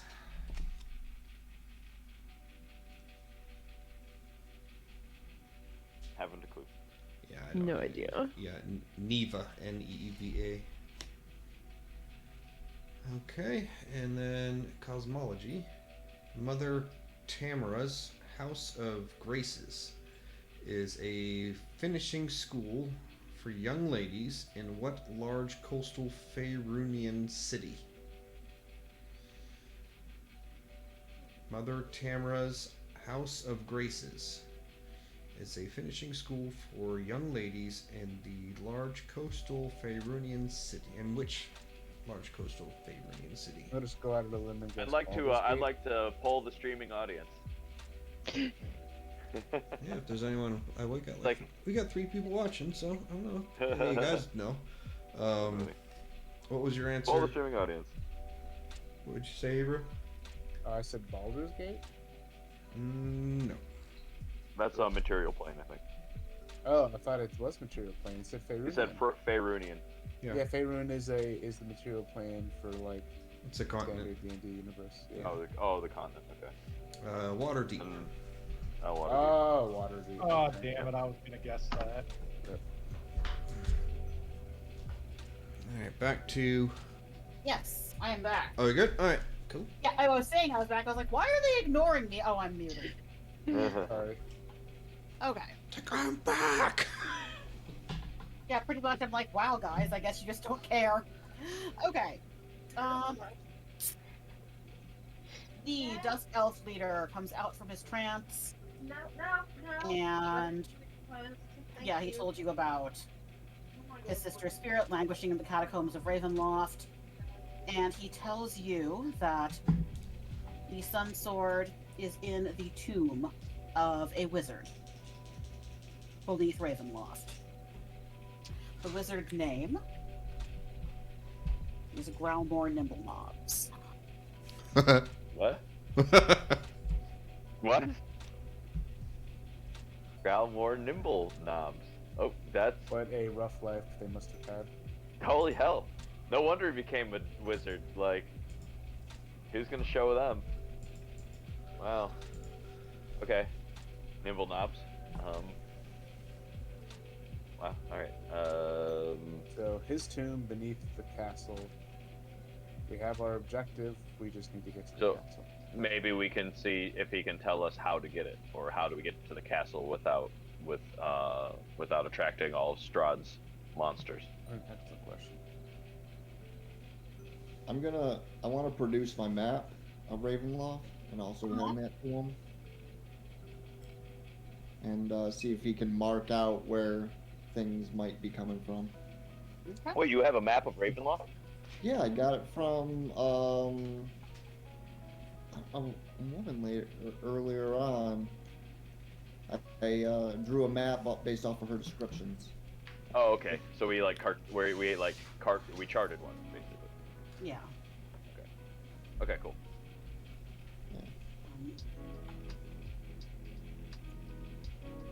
Just a second. Boone is skilled in map making. Sure. He's able to kind of look at your map and, gestures that is the very bottom floor. It's actually underneath the castle. And that there is an area in the very bottom of the castle that is just a crypt. And it is full of, just a catacomb. It is full of nothing but crypts, and you'll find it there. Can you get in without attracting attention? No. No. At least he's honest. Nope. Can you mark the entrances and exits and whatnot on the map? Yeah, you can see ways in, ways out.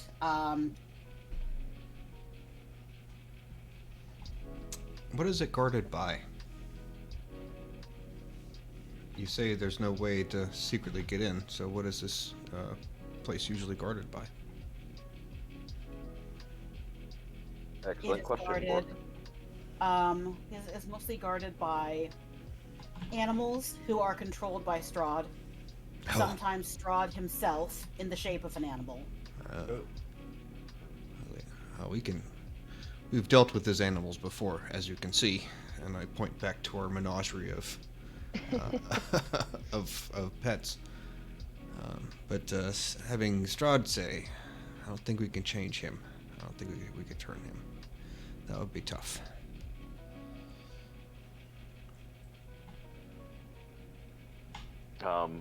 We're going to have to be careful if we decide to make this. If we try to go for the Sun Sword, there's a very good chance that we face something very lethal. Well, I'm not saying we don't go. I'm just saying we're better prepared now. I think we are better prepared now.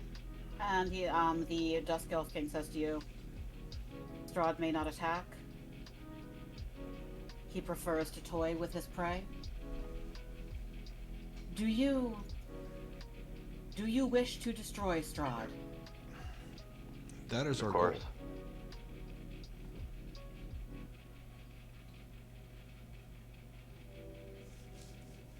Wish for him to end bringing the undead. It's not natural.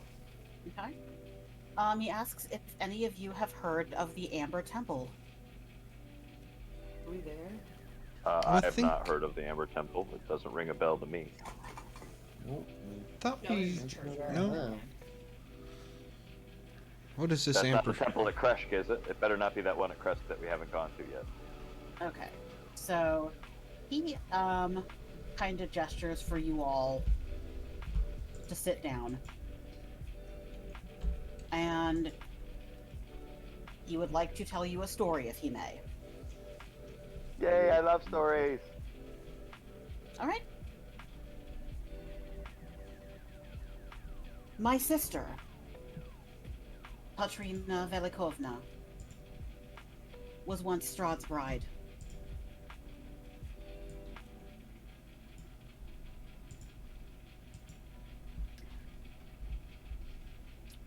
She was murdered. Strahd flew into a rage and had every female Dusk Elf put to death around 4 centuries ago. Whoa. We cannot procreate. We keep a low profile. We are broken people, aware of Strahd's absolute hold over Barovia. Let me get back to the next part. Yeah, you should find some humans. Make some Vistani half elves there. Oh, that would be cute. Sorry, just get to...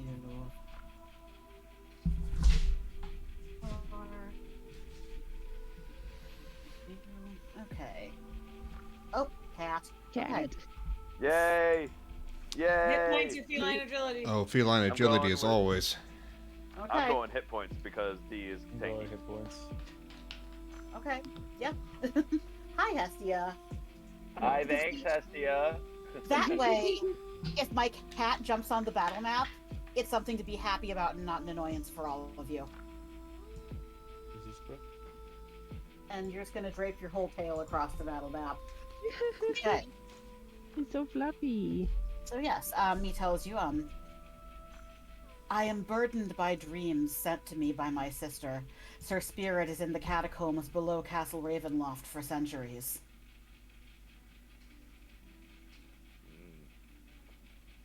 You may be able to break Strahd's pact and free Barovia. The secret may lie in the Amber Temple. I don't know whether this is true or not. But it has come to me in my dreams. Where's the Amber Temple? Let's see here, make sure I tell you correctly.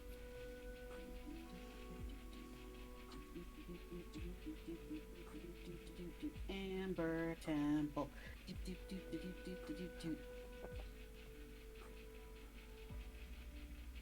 Sorry guys, not only am I high, but one side effect of ketamine is that it makes me incredibly goofy. So yeah. It's fine. Yeah, we need to apologize. That's fine. I think that segue songs for looking stuff up are totally great. Yeah, you need some sound effects. Yes, absolutely.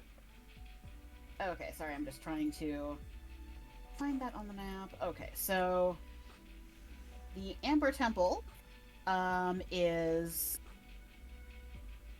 kind of directly due south. If you look on the map, it is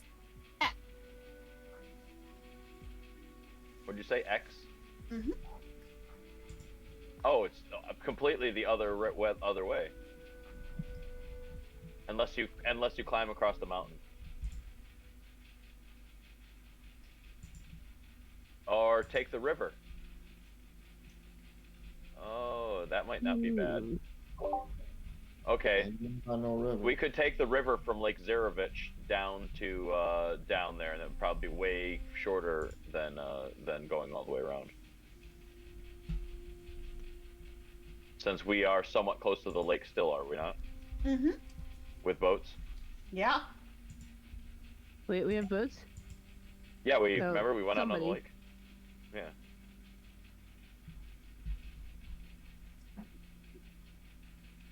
So hypothetically, also we could do that. Would get us down there faster.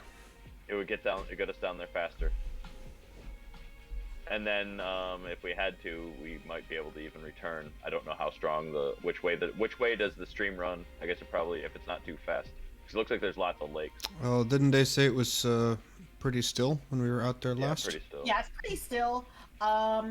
Given the position of the, let's see here, river flows into there, you would be going against the stream, but it wouldn't be particularly strenuous.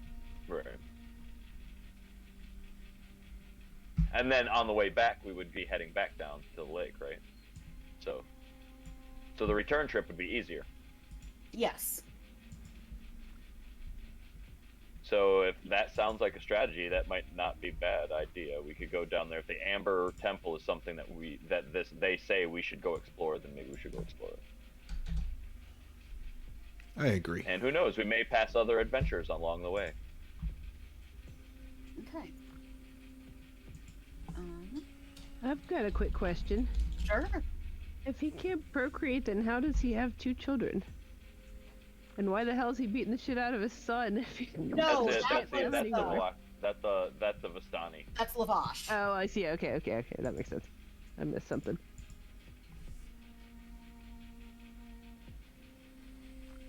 So is that what we think? Are we going to backtrack here? We're not going to go straight for Strahd right now, or straight for Ravenloft right now. We know the Sun Sword is there, so we know it's one thing we need to do. But what I'm thinking is, once we get in there, we might want to grab the Sun Sword and then head for Strahd. We might want to make that Sun Sword thing something we retrieve later on when we're ready to make our move, rather than something we do now and try to get away alive. Because trying to run away alive might be tough. When will we be ready to make our move? What other conditions would change?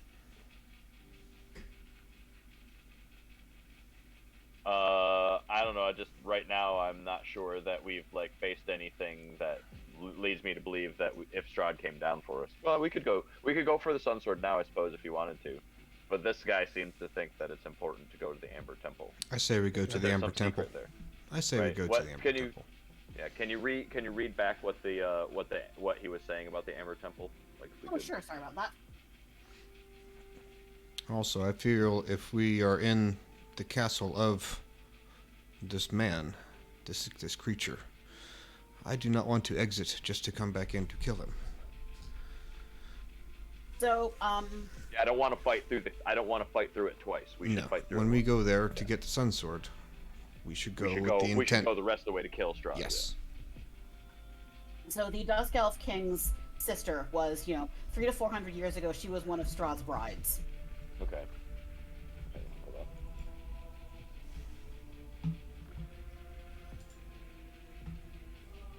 So the Amber, he has the feeling though from his from his dreams that are sent to him by his dead sister that there is something there that can help break the curse. Okay, all right, so that's it. Let's go. There's something there that could help. We should go there. Let's go. Let's go. I like side quests. Yep. He's not being real. He's being cryptic about what it is exactly, but he says there's something there that can help. So let's go. Yeah, he really doesn't know. Yeah. He doesn't know. When you get a message from your god, do you not get images, not words? He may not know. But we do there is a path down there taking the boats, so I'm glad we can Let's have do a short. that. Yep. All right. So if you are heading out, the Vistani thank you again for rescuing the leader's daughter. Go ahead. I would like to give them 10 gold to help them on their way. All right. Kind of, gives you a pat on the shoulder and thanks you. Take care. Okay. Who would like to roll for a random encounter? Sure. What's the I things need again? a D12 and a D8. All right, I'll take a D12.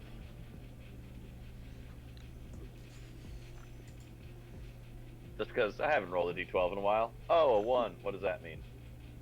I also need a D8. That just hit the side of my screen and stopped and turned up 1. Boo. Oh. And Okay. then, yeah, D8 from someone. Anybody? Yeah, who wants to roll a D8? I gotcha. Oh, you got Go it. for it. The other half of our account here. Roll a 1. Roll a 1. Roll a 1. Yeah, what's a 1-1? That'd be cool. I'd be interested in seeing what that is. Ah. 1-4. I bet it's horrible. Keeps his fingers crossed. I hope it's terrible.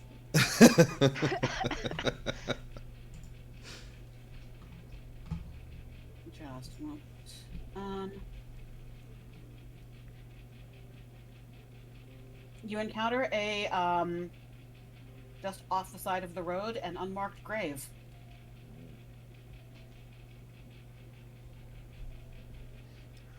All right, Melise, do your thing. Yeah. I don't need to grab the shovel. It's already buried. It's a grave. That's the thing. Oh, who's got survival or tracking, or are there footprints, or I can't see through dirt. Okay. Do I sense anything?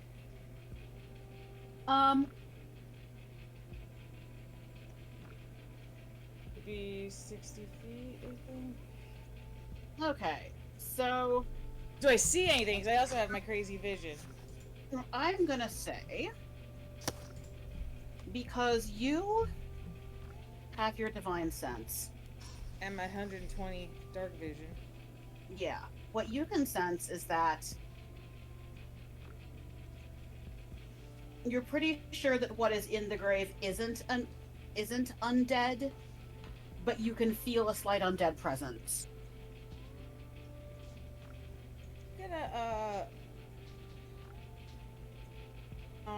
I'm going to cast a spell.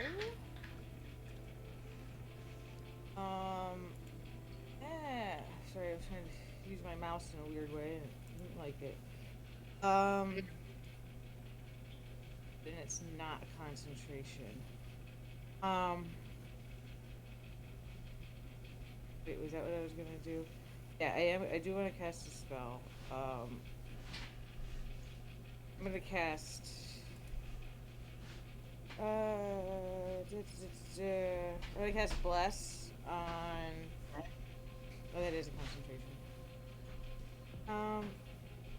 Yeah, fuck it. I'm gonna cast Bless.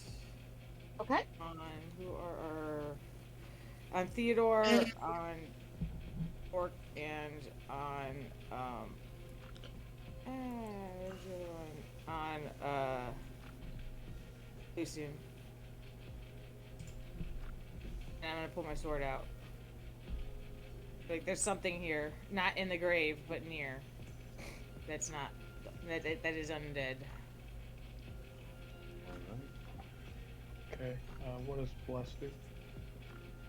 You get here. You get a D4 anytime you roll a D20. No. Okay, cool. No? So it's anytime you roll a d20, basically. Yeah.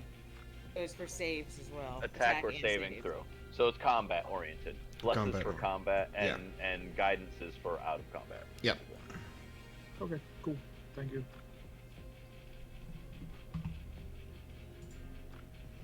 Okay. Oh, I guess. Wait, can I hold that and cast it when I see them? Because Yeah. it's only a minute, so Yeah, that's just called readying a spell. yeah. I would like to search around or look, use my perception to look for any disturbed ground or tracks in the area around the grave. I'm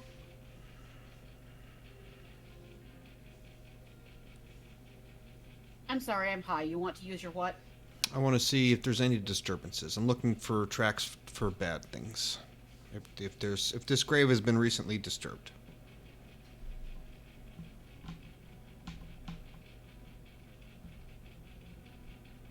You want to put that under investigation or survival, because you're outside looking for tracks, which sounds like survival, but you're trying to find evidence of a grave being disturbed, which is investigation. I'm just like I'm just like looking. I'm not going like in close or anything, but yeah. Okay. You can see that the grave is fresh.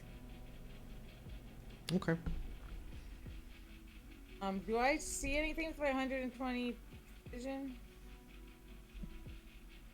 Is it nighttime? I mean, is it Or even more dark? than well, I can dark vision, so if they're far away. But it's always dusk. Yeah. I What's also your cast passive? aid, and then What's your passive then perception? the other one.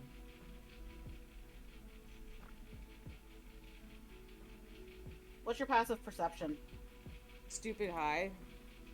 17. You can see. Just a second.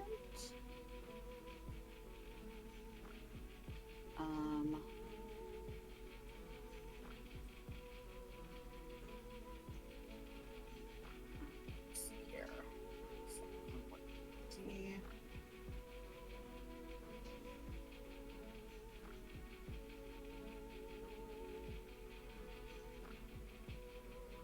All right. Melise, you look off. Since you're just kinda,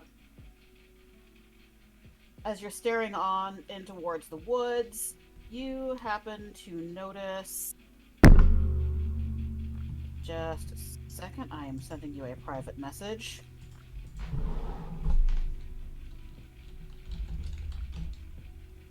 Yeah, any undead within 60 feet of me, I would know where they're at. Okay. Just a second. Eyes of the grave. I guess that's what you guys mean when you say look at the grave. Oh, so I cast, and I'm still holding the blast, but I also cast aid on Theodore, Vanny, and Bowling Shoes. Yeah, Your saw maximum that. hit points are increased by 5, and then you get just 5 as well. So you get an additional 5. Your maximum hit points are raised by 5. That's pretty cool. Thank you. Like That's permanently or just Not for? permanent. It's for like 8 hours. Thank Okay. you.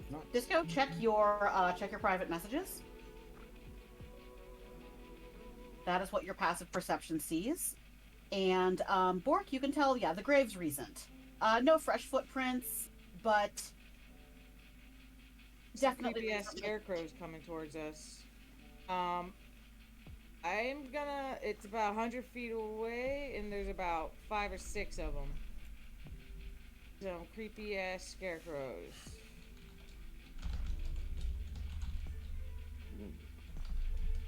Well, they're flammable, so Now they're point where they're at. a problem. I feel like they're candles. Yes. And how do close not are they fear. together? Oh, it's only 60-foot range. Never mind. I was gonna say I could cast darkness on them, and then we could just light them the fuck up. Palm trees are like candles in the burning wind. I say if they're in our way, we strike first. Just root I them. think they're hunting us. Oh, well then I think we They are aware that we are here, and they are hiding and waiting. I see. Let's bring the trap, I vote. But they are unaware that we are aware. Yes, they can see you. They don't know that you can see them. Alright. Alright. Let's go out there and just take them out. I'm ready. Let's We go. Perhaps use somebody to bait them out of their hiding, and then when they reveal themselves, we blast them. My range is 120 feet. Okay, I'm gonna cast dancing lights on them. There you go. If you know where they are, do that. Or fairy fire or dancing lights. Dancing lights. Yeah, let me just pull that spell up because I'm not It's super just familiar with it. it's light. Oh, I'm in the wrong. That's fine. I just Yeah, I've never used it and don't really know what it is. it's light. You can see. Okay, doesn't do anything. it doesn't do anything. Okay, that's why I was checking. But what you can do if you can mark them by putting 4 different torch size lights within range. So you can just you could probably like put them right next to where the scarecrows are and point them out like beacons, like flares, and we'll just go attack the things with lights hovering over them. So we immediately identify their It's turn to location. move the light. Okay. It takes an action to move the light. As long as we know where they are right now, when we start our turn, we'll know where they were.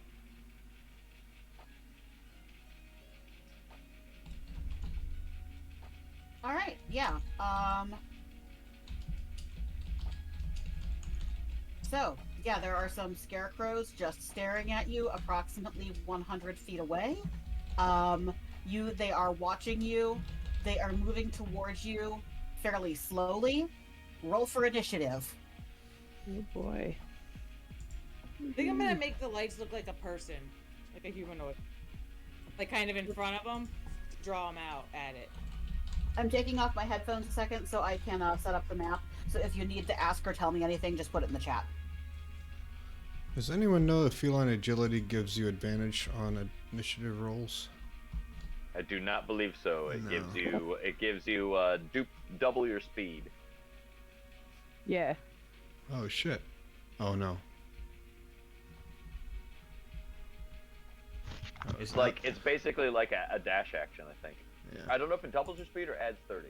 I think it doubles it. I think it's like a dash action. If I'm not mistaken.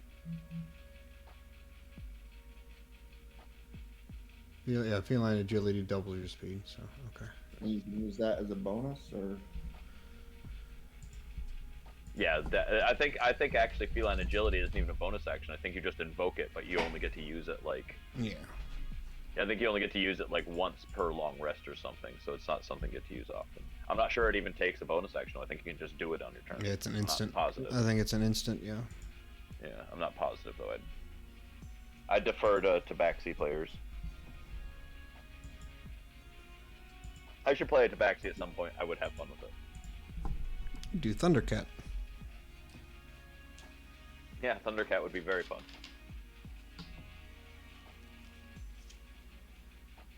The Thundercats campaign would be very fun, actually. It would be. Thundercats campaign would be great. You could have him be a lich. Oh my god, it'd be so cool. Yeah, Mumra. You could just create a Mumra. Yeah. Yeah, Mumra Be is perfect. I mean, he is a lich. Yeah. Yep. He's a lich, and you could put and then you could have what was Slife and what was the other guy? Oh god, I don't know. One was a lizard, one was a creepy wolf guy. One was a lizard and one was a wolf guy. Yeah. Slife was the lizard guy. Oh, and then wasn't there like a monkey dude too? Mm-hmm. Yeah. Or no, what was he?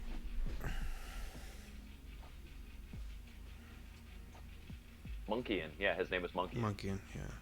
Yep. Creative name. Yep. They're all on the nose, though. Lion-O, Panthro.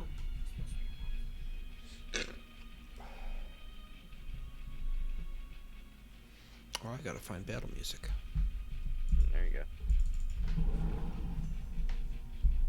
I think I'm gonna go retro. Ah, God, I missed the Thundercats. I just went through a whole bunch of flashing back right there in my brain in like in like 10 seconds.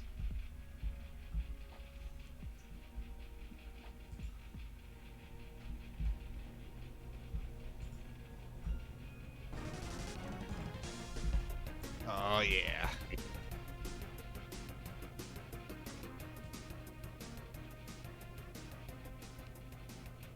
You could totally do Lion-O, and then he would be like a sword and board guy. Oh, he'd Maybe be Eldritch Knight. He'd probably be like Eldritch a Knight. Eldritch Knight or like a champion fighter or something like that. Yeah, I'd give him Eldritch Knight because the sword does like have certain powers. Oh yeah. And then And then if you let them modify, if the DM would allow his claw to be a shield, basically stats of a shield. Mm-hmm. Was someone asking Something like about that. feline agility? Oh, we answered it. We're good. Okay, cool. Yeah, it's like when a cat just jumps up and runs out of the room at a ridiculously high speed. Yep. And it's my headcanon that Tabaxi go to all fours when they're using it. And they have to butt wiggle usually. Oh, definitely.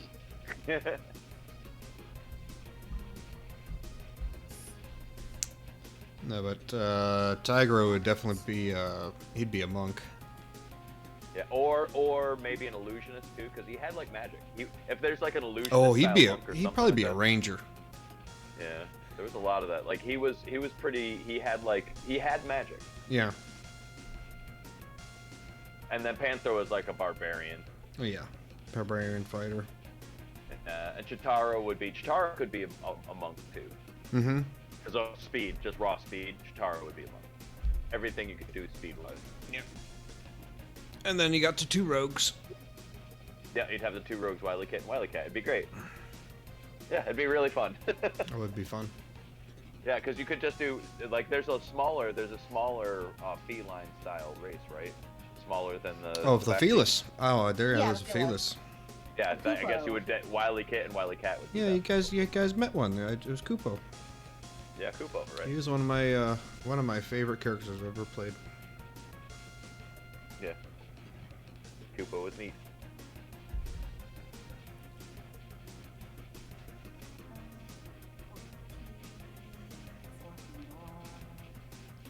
I did back that Kickstarter for the furry character classes. Nice. So when that comes out, I'll share with you guys. And I think there's like 26 different animal races with stats and everything. It does Oh, kind of cool. bother me that D&D doesn't have a dog race. It does. Yeah. It Like does. a wolf, Now. anything. Yeah. Yeah, like, why? Oh, you have a cat, shouldn't there be a dog? Probably because werewolves are. Well, I mean, there's were-tigers and all sorts of other things, but I don't know. Maybe because of werewolves. I don't know. Like, you've got lizards and rabbits and fish, so that kind of evens out. You have all the other house pets. No doggos. That is kind of weird. You're right. There's Yeah. no wolf fan. Because I totally would play a corgi rogue. If I ever run something where you want to do that, I'll just reskin a kobold for it. Nice. That's what I've seen in DM groups. And anyway, someone wants to play a dog, they say just use the stats of a kobold. Nice. Okay. Another. That's a 14. Next is Lewin.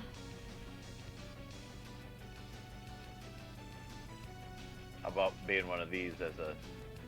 Holy cow. That's a Tibetan Mastiff. Borg, am I missing your initiative roll? Did I roll? I don't think you did. It didn't roll. Oops. Eh. Insubordinate. D&D Beyond. You're gonna go in front of. Just in front of Lewin. Okay. If we're outside, should I roll for my wolf? Do you want if you want the wolf to get in on the battle act? You know what? Actually, I'm just gonna run this like I would a creature that you summoned. If you want him to join the fray, just have his turn after yours. Okay.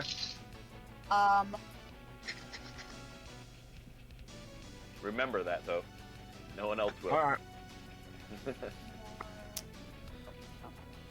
Question. I have to find its stats. Did the dog stay with the little girl, or did they come back with a No, party? those are yours.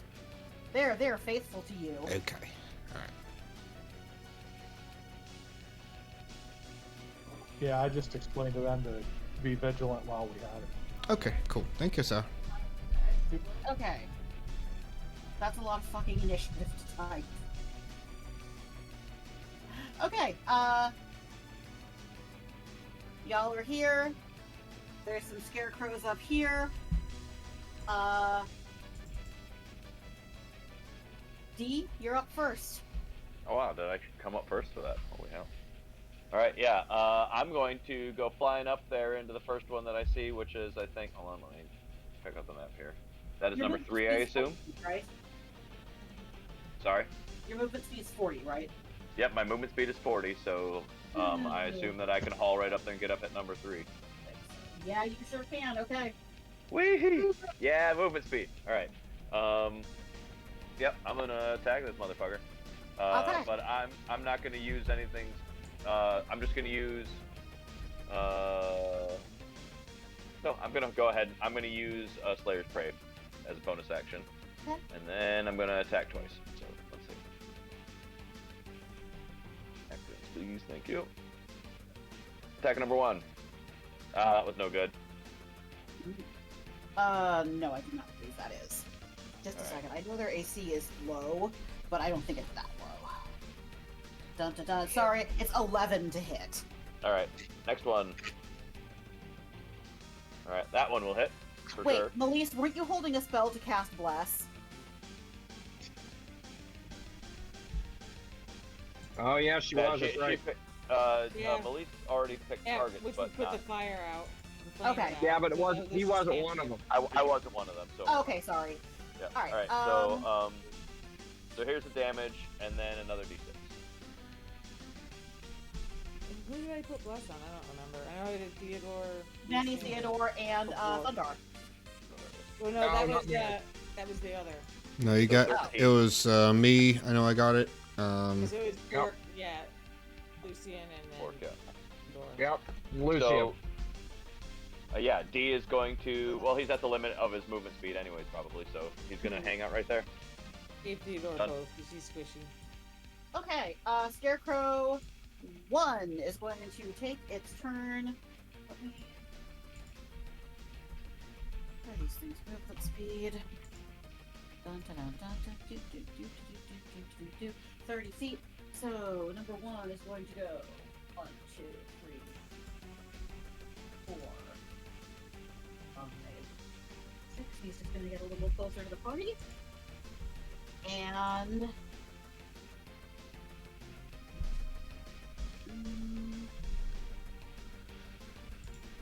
let's see here. Thundar, he is going to try to cast a spell on you. Okay. I need a Put a DC spell on 11 Wisdom save. I can look at something here.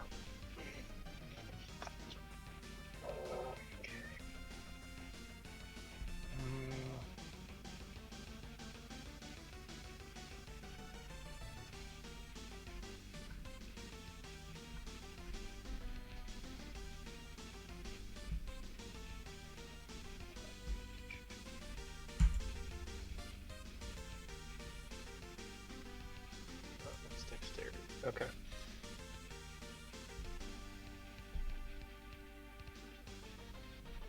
The wisdom is +2. Okay. Boom. Alright, you passed, and that is the end of his turn. Okay. Okay. And Lucian, you are up next.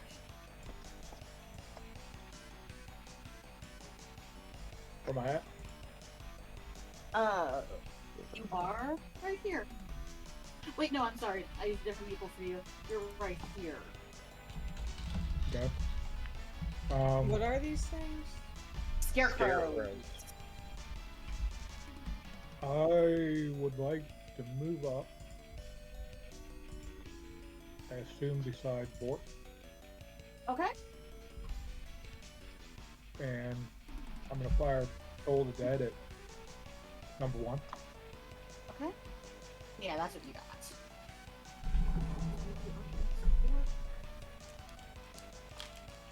Okay. And okay, I can't believe I can't remember how the Toll the Dead works. Yeah, neither can I. Is It's it saves 15. I think it's Yeah, wisdom save. Okay. I just couldn't remember if it was a save or if it was rolled to hit. Okay. yeah. All right. Save is 15.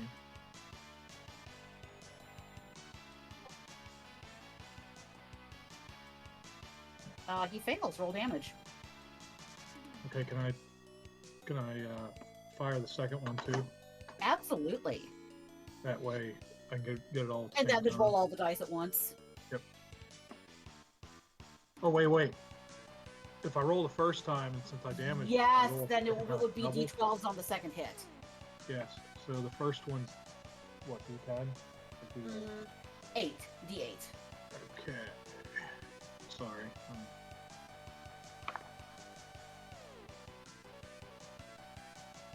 Okay, so the first one's 5, Okay. and I'm gonna fire the second one at it. I guess it doesn't really fire at it.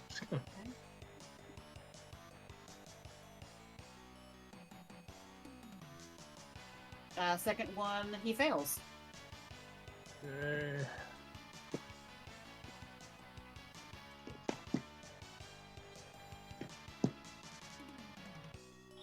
Hey, Trash, you know, at 5th level, it's 2d8. Yes. Okay. Oh, so Oh, you wait. only got a 5. Oh. Oh wait. So, shit.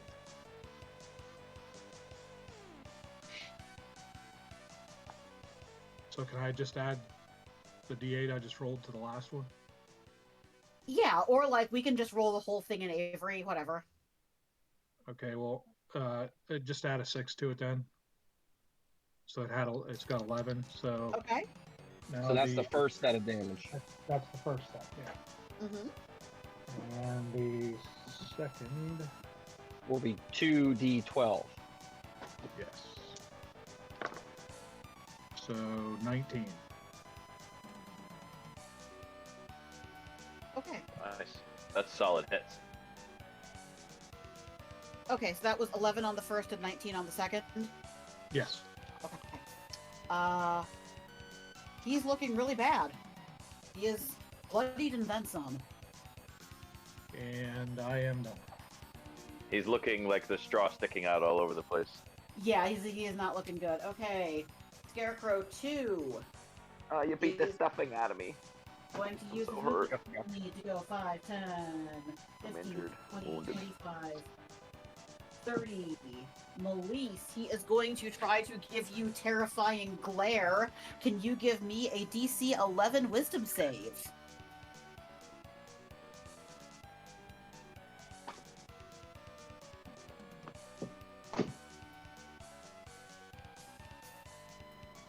I ain't afraid no ghost.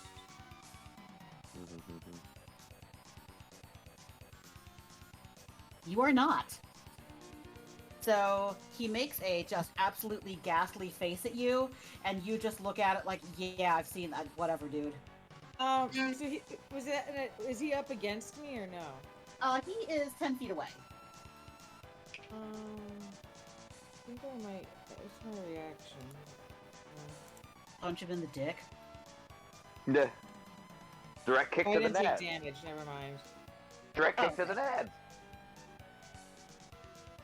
Yeah, I didn't take damage. Okay. So no reaction? No, yeah, I can't do it. Okay. Alright, number 3. Who is right up in D's face.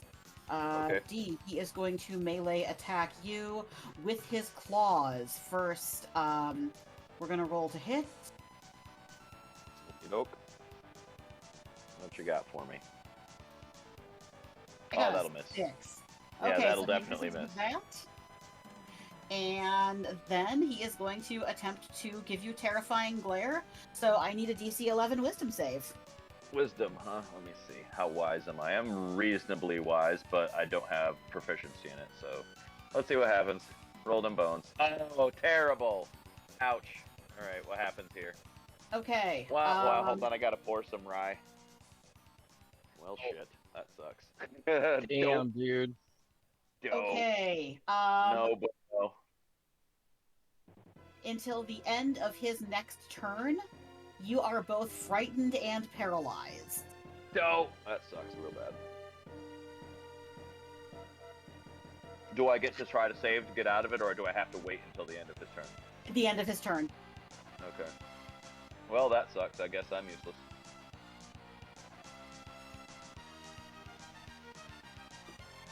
So I'll be laying down on the ground. See ya. that is you until the end of number 3's next turn. Fetal position. Yep, I'll be laying in the fetal position. Thundar. No, I imagine what I'm doing is I'm laying down like a vampire in a coffin with my arms crossed across, hands crossed to my chest. Oh Jesus. Sounds good. Totally paralyzed.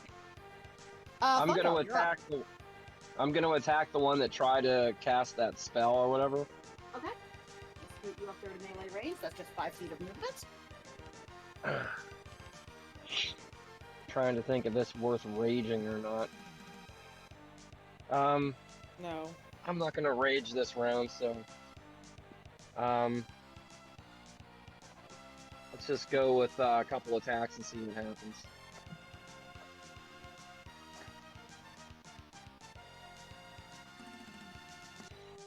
So here's the first attack.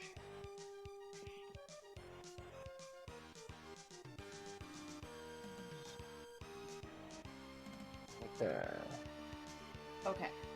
First one, yep, that just hits. Ooh, golly, okay.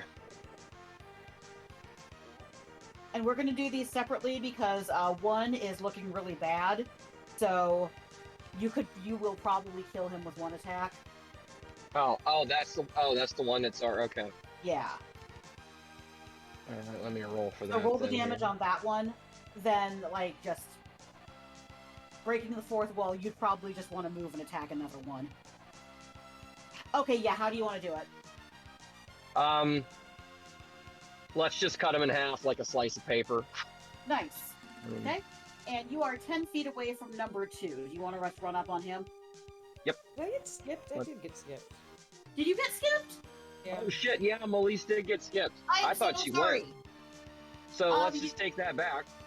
You used a No, reaction? I got skipped like before you. For the last Yeah. person went. I will grab you after Thundar's turn. Okay. So All right. I'm rolling to attack then, and then Melise is gonna go. Yeah. Alright. Okay, my second attack on the other one.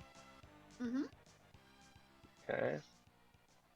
Okay. Right 17 hits, roll here. damage. Here's the damage on that. All right. Okay, is that it for your turn? Yeah, I have, I guess I have a bonus attack. I don't know if I could just punch it Yeah, sure. with my bonus attack. Fucking deck him, go for it. I mean, I am a barbarian, so I'm just gonna fucking punch him. Absolutely. So, unarmed strike. What would, let's see. Plus, okay, so that's just...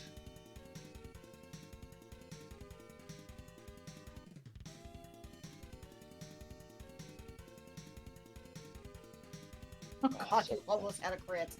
So Okay. close. Alright. Let's see. Unarmed strike is...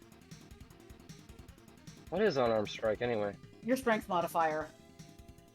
Just my strength modifier? Yeah.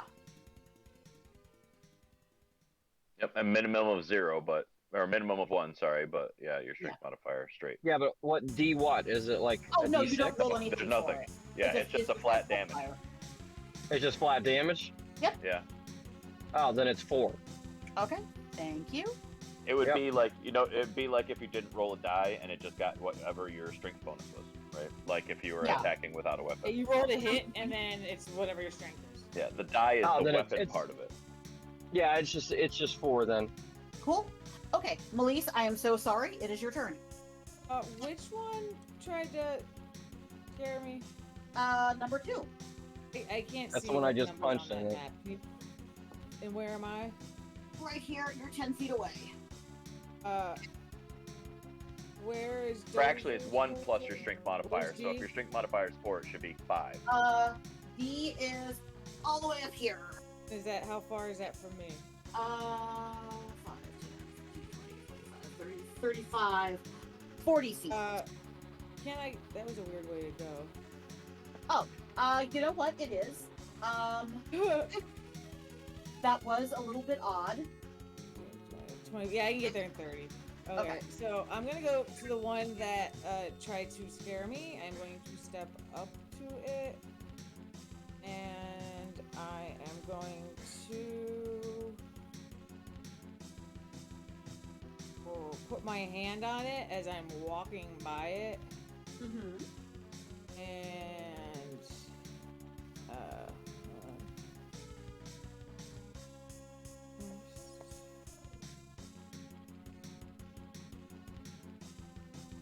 Oh, okay, D. I didn't know.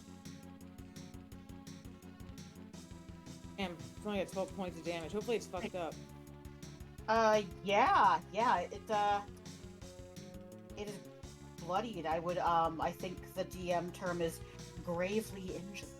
It is not good. He is Grievously. unpacking his Adirondack chair at death's door. Okay, so then I'm gonna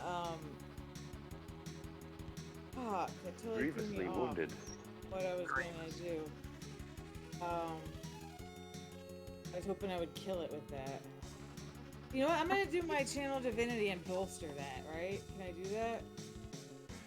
I am not familiar with channel I'm not divinity. familiar with that Tell shit me. either, but I know I can add with my divine power or whatnot. You can smite if you had to. You can divine smite, but I think that's a bonus action you put on before you. I don't attack. want to use my bonus action. That's the thing.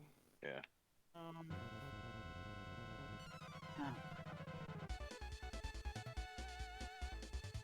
Can you, if you use your bonus action? Yeah, I would use this. It's not a melee attack. Never mind. Channel divinity to fuel your spells. So it just You makes could it a unarmed higher strike and level. possibly kill Yeah, it. I'll do the channel divinity. Sorry, that would just make it a higher level, which I did inflict wounds at. You did it first. Hold on. Yeah. Which? Sorry, I hate. My mouse and my screen are just so small sometimes. I need to get to spells. Come on, scroll up. And scroll down. Oh, I did it at first. I meant to do it at second. Anyway, yeah. I meant to do it at second. Oh, roll me another d10 then. Yeah, I'll have to adjust my other thing. So I'm not even using the other. I don't know how to do it when I type it. I know. Oh, it's that dash L, right? When I cast. Okay. If it's not dead, then I'll do the booster. Yeah, he is at death's door. If you wanna. Okay, so then I will do the channel divinity, which gives me another one. So that would be another D10. Okay. I don't want to use my bonus action. This is kind Got of a walking up special to... plan. Oh yeah, he's done for. Okay. So, because it says I was walking, but he's dead or no? Yes, you done killed him. This was as I was walking by, and I'm going up to D, and I'm going to stand next to D. And with my bonus action, I am going to cast Sacred Flame on that one that's right there on him. Mm-hmm.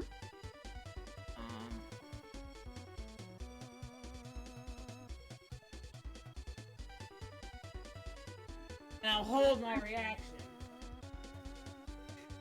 Okay, let me just roll his dex save. Shit damage. I'm rolling real low.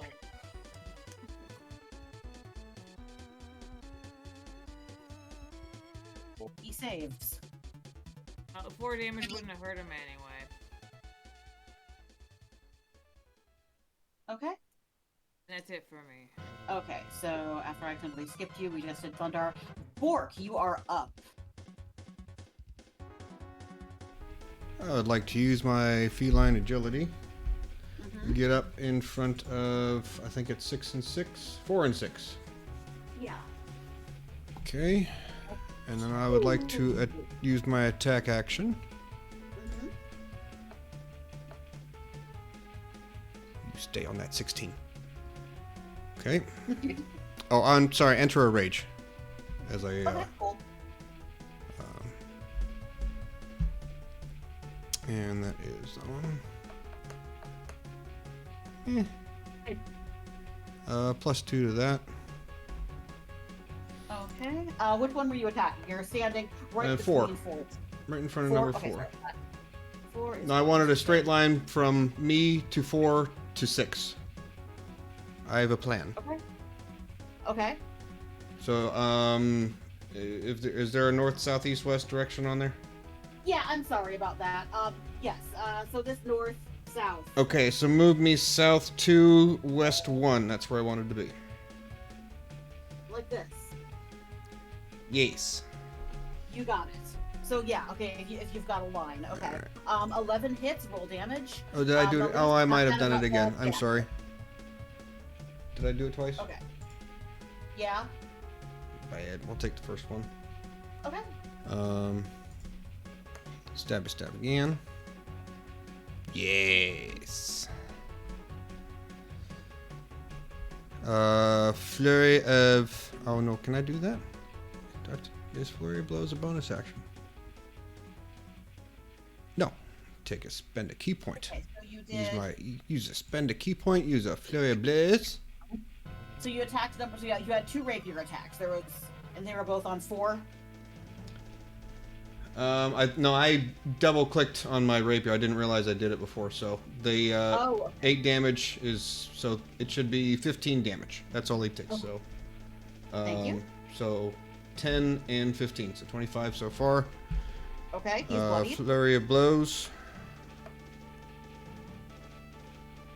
+2 to that. So Okay. 18.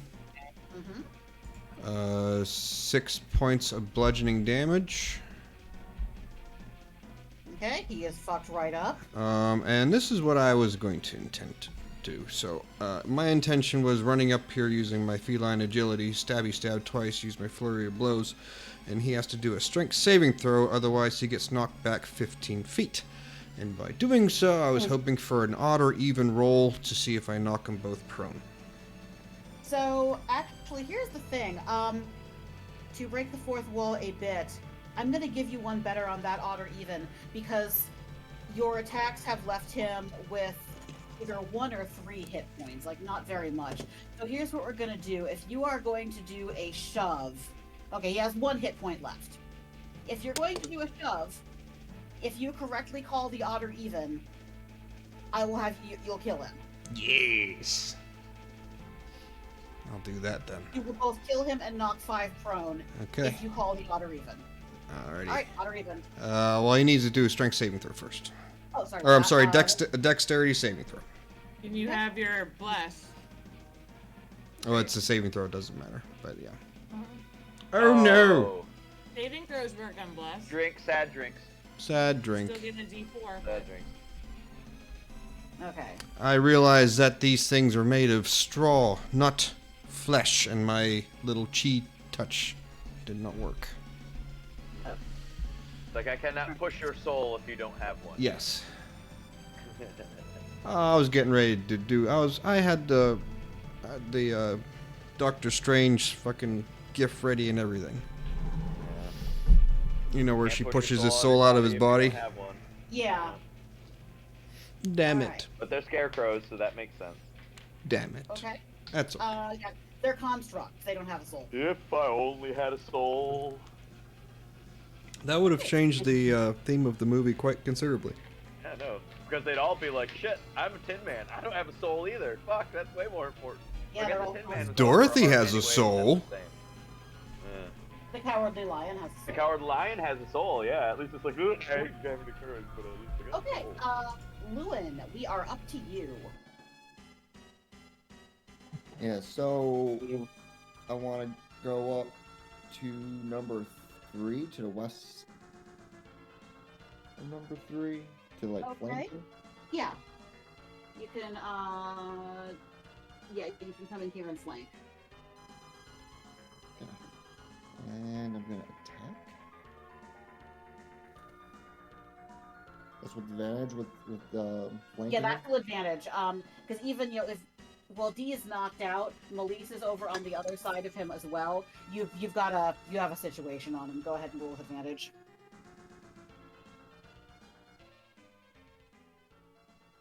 Woo!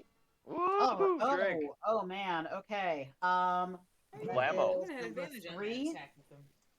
Nice. What'd you say? I would have had advantage. Blammo. Good.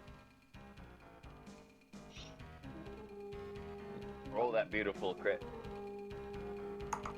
That's right, Elise. You should have had advantage. Take advantage on I your did. My damage points weren't high. I still hit. Okay. Oh, and that's right. It was a save, so it wouldn't have mattered. Okay. So, if your normal thing is 1d6 plus 5, we're going to take 11, plus your 4 plus 5 from the actual roll. That makes 20. He is not looking good whatsoever. You've still got another attack. I do.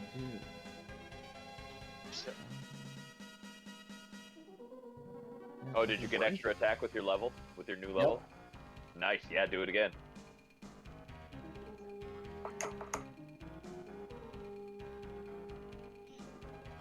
I do love martial characters. Okay. That hits. Oh. That doesn't matter. How do you want to do it?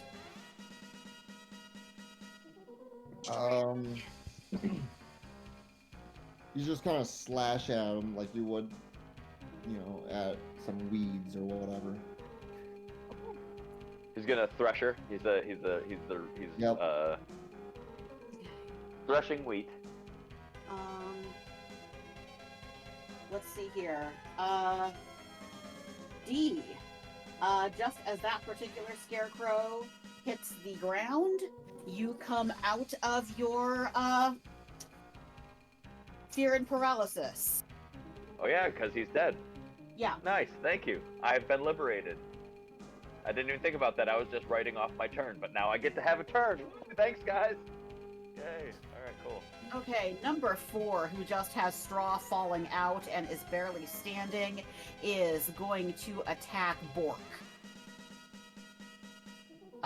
Is he Bring within it. 5 feet of me? Yeah, he is. So Faith Bring it, but don't get paralyzed. Okay, is has that range? disadvantage on the attack roll. Okay. Alright. He's gonna try to claw you.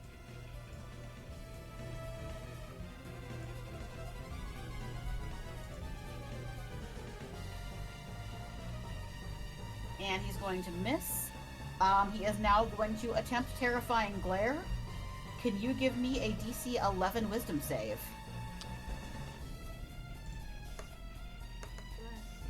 No! With bless, but you're not gonna get to 11. Oh, that's no good. Okay. Until the end of number 4's next turn, you are both frightened and paralyzed. That's exactly what happened to me. Is I rolled a 1 on that as well. Are these things considered dead or alive? Neither. They're constructs. They're just animated. Yeah.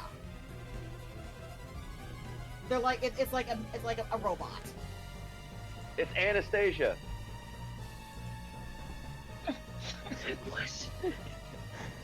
Okay. That's pretty awesome. I want that dog. That's cute. All right, Vanny, we're up to you. Okay, I'm gonna use steady aim to give myself advantage on my attack. Nice. I'm gonna shoot an arrow at. You said number 4 is still barely alive, right? Mm-hmm. Cool. Here comes the arrow. Oh, two. I didn't realize that they don't. Cool beats. Okay. And you have one +4 as well, right? Or no, I give you the hit points or the +4? I got hit points, I think. Okay. And So which that's 8 one points of damage. which one are you shooting at again? Number 4. Okay. Go ahead and roll your sneak attack. Actually, no, you don't even need the sneak attack. He's fucking dead. Yeah. All right. The sneak attack would be the first hit, Yeah, sneak attack would have been the first. so the Oh. damage would have been more. It's yeah, all good. He had 1 hit point left. Okay. Is Bork now not terrified? Yeah, I was gonna say, number 4 falls to the ground. Bork, just as quickly as the fear and paralysis hit you, they are gone. Yay. You've been liberated from your Alright. paralyzing fear of scarecrows. I'm gonna salute Bork with an arrow. Okay.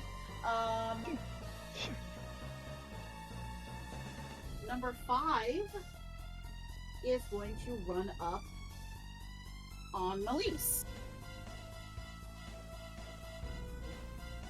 First, he's going to claw you.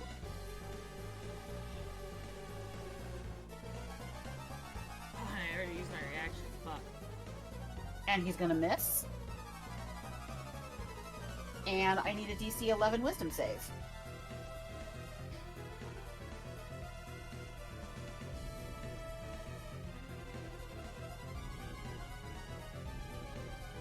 Okay.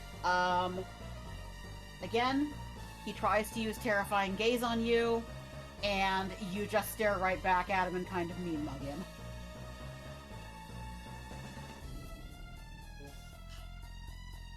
Alright.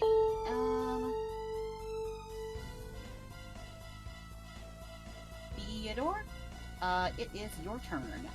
There are 2 left standing. You are back here. Let's walk up around that corner, get in line of sight, and we'll fireball the first one, number 5. Okay. Sorry, firebolt. Fireball. Hold. Okay. Just 1 second. I am fixing the initiative. Fire went first. It was nice.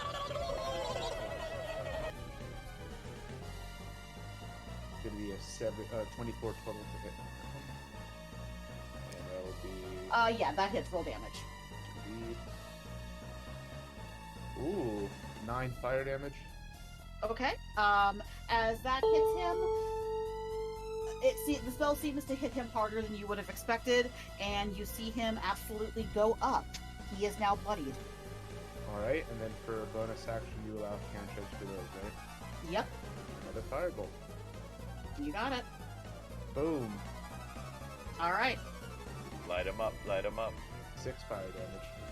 Okay. Again, hits harder than you would expect, and he looks very, very bad. Still standing. Oh man, okay. I thought these guys would actually, like, get one shot. I'm kind of impressed. Alright. Yeah, it's not as open. Number 6 runs up on Bork. Bring it. Okay. He's gonna try to claw you.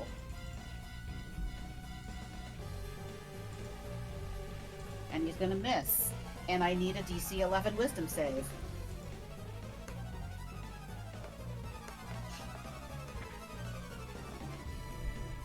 I get the default. Okay. Oh, there you go. Yeah, you are blessed. Blessed is he, Bork, the Wanderer. And you just make that save. You are... The Scarecrow makes a nasty, mean face at you, and you are not concerned. Mildly concerned. Okay. D, we are back to you. All right. What do I got left hanging out here on the screen? Hold on, let me zoom in on that. You would have advantage on number 5. Okay. Or I could move in, and I would stand between my like, what if I move opposite of Bork so that I basically move in between 5 and 6, and I'm standing across from Bork, and I could feasibly have advantage on either of them. 5 would have an attack of opportunity on you.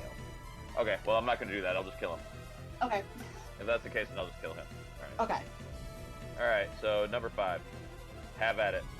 Okay. But I'm going to take advantage on him for sure. And I'm going to use my bonus action to add 1d6 to the damage roll. Alright, and I get a pair of 14s. Okay. So it'll be this, plus a d6. Yeah, roll that. Okay. You killed him, so if you don't need to blow that d6 now. Let's want to save it for later in your turn. Okay, yeah, I'll save it for the next attack. Use that damage on something else. But I rolled a 6 if you want to remember what it was. It was a 6. Okay. Yeah, got it there. That kills number 5. How do you want to do it? So I think I'm going to like split it down the middle so that like it kind of gets stuck on the sword, and then so the corpse of his friend will still be on my sword when I attack the next guy. Okay. Now we'll move. It'll just be like kind of split in half over top of the length of this big great sword. So Okay. it'll just be like a pencil kind of just hanging on there. All right. And then yeah, let's attack the other guy. I'm gonna move into I move into position to flank him as well. Mm-hmm.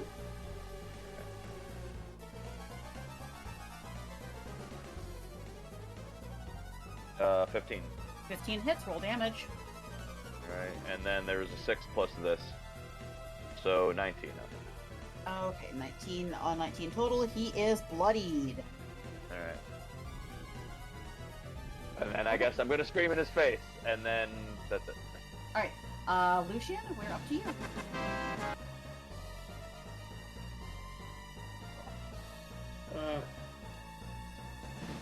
I'm gonna walk forward. Can 30 get me to the bridge?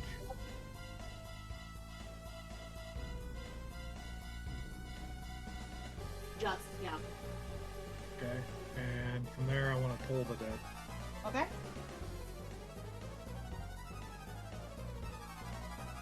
Bong.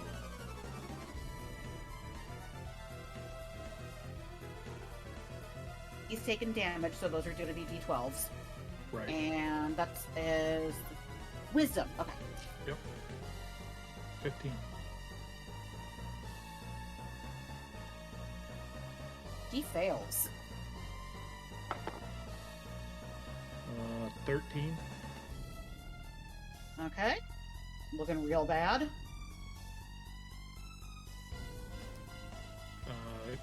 Do a second toll the dead. Okay.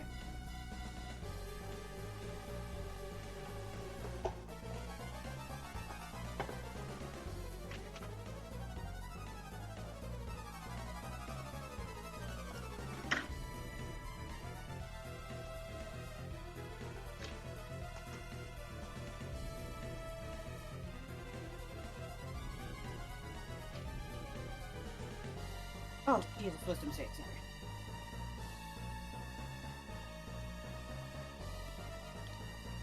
Fails again. 11. Okay, how do you want to do it? He just hears the bell toll in his head, and his head just explodes into a big puff of hay. Okay, you are out of battle. That is where I will call it for tonight. Alright. And we're rowing row your boat is basically Yeah, the you next are adventure. rowing to the Do we Amber have Tunnel. any anyone that can like move water, like not move water, but like maybe blow wind or something? Do we have a druid? We do not have a druid. We do have somebody who could basically be the motor of a boat, though. Yeah. You're talking It wouldn't, about, yeah, it wouldn't drown to death or anything. You're talking about hanging dinner off the side? Or? I mean, yeah, dinner's more than likely to help. What I'm saying is that, like, some of us, if we're proficient swimmers, could push the boat down the river, not drown to death. Eat some flippers. I get some flippers. Make some flippers. So, yeah. Thank you, Kitty. Yeah, Thanks, Thank everybody. you. No problem. That was an interesting mentioned session. someone being the motor for the boat, I was just picturing in Raya and the Last Dragon, where Sisu gets behind the boat and starts propelling it. Yeah, exactly. Why not? Just start pushing. If you had to, like, realistically, you could do that. If you were like in a canoe or something, somebody could just come along and like swim and pull the thing along faster than people can paddle. That. Yep. Right. Yeah. Good night, everybody. Good night. Good night. See ya. Hey, Nem.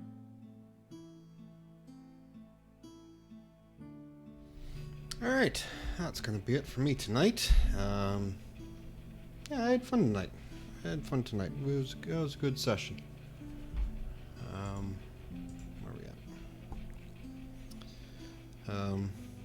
at? Yeah, I know you'll find something, buddy. We're going to have good days and bad days. We'll find something. Yeah, nothing wrong with a little part-time job to keep it going. I feel you, buddy. All right, guys. So I'll be on again maybe Thursday. I'm not sure because I really have to start packing and doing some stuff here. So the next couple weeks, my schedule will be up in the air. But we'll see. Once I get everything back, we'll be good to go. So.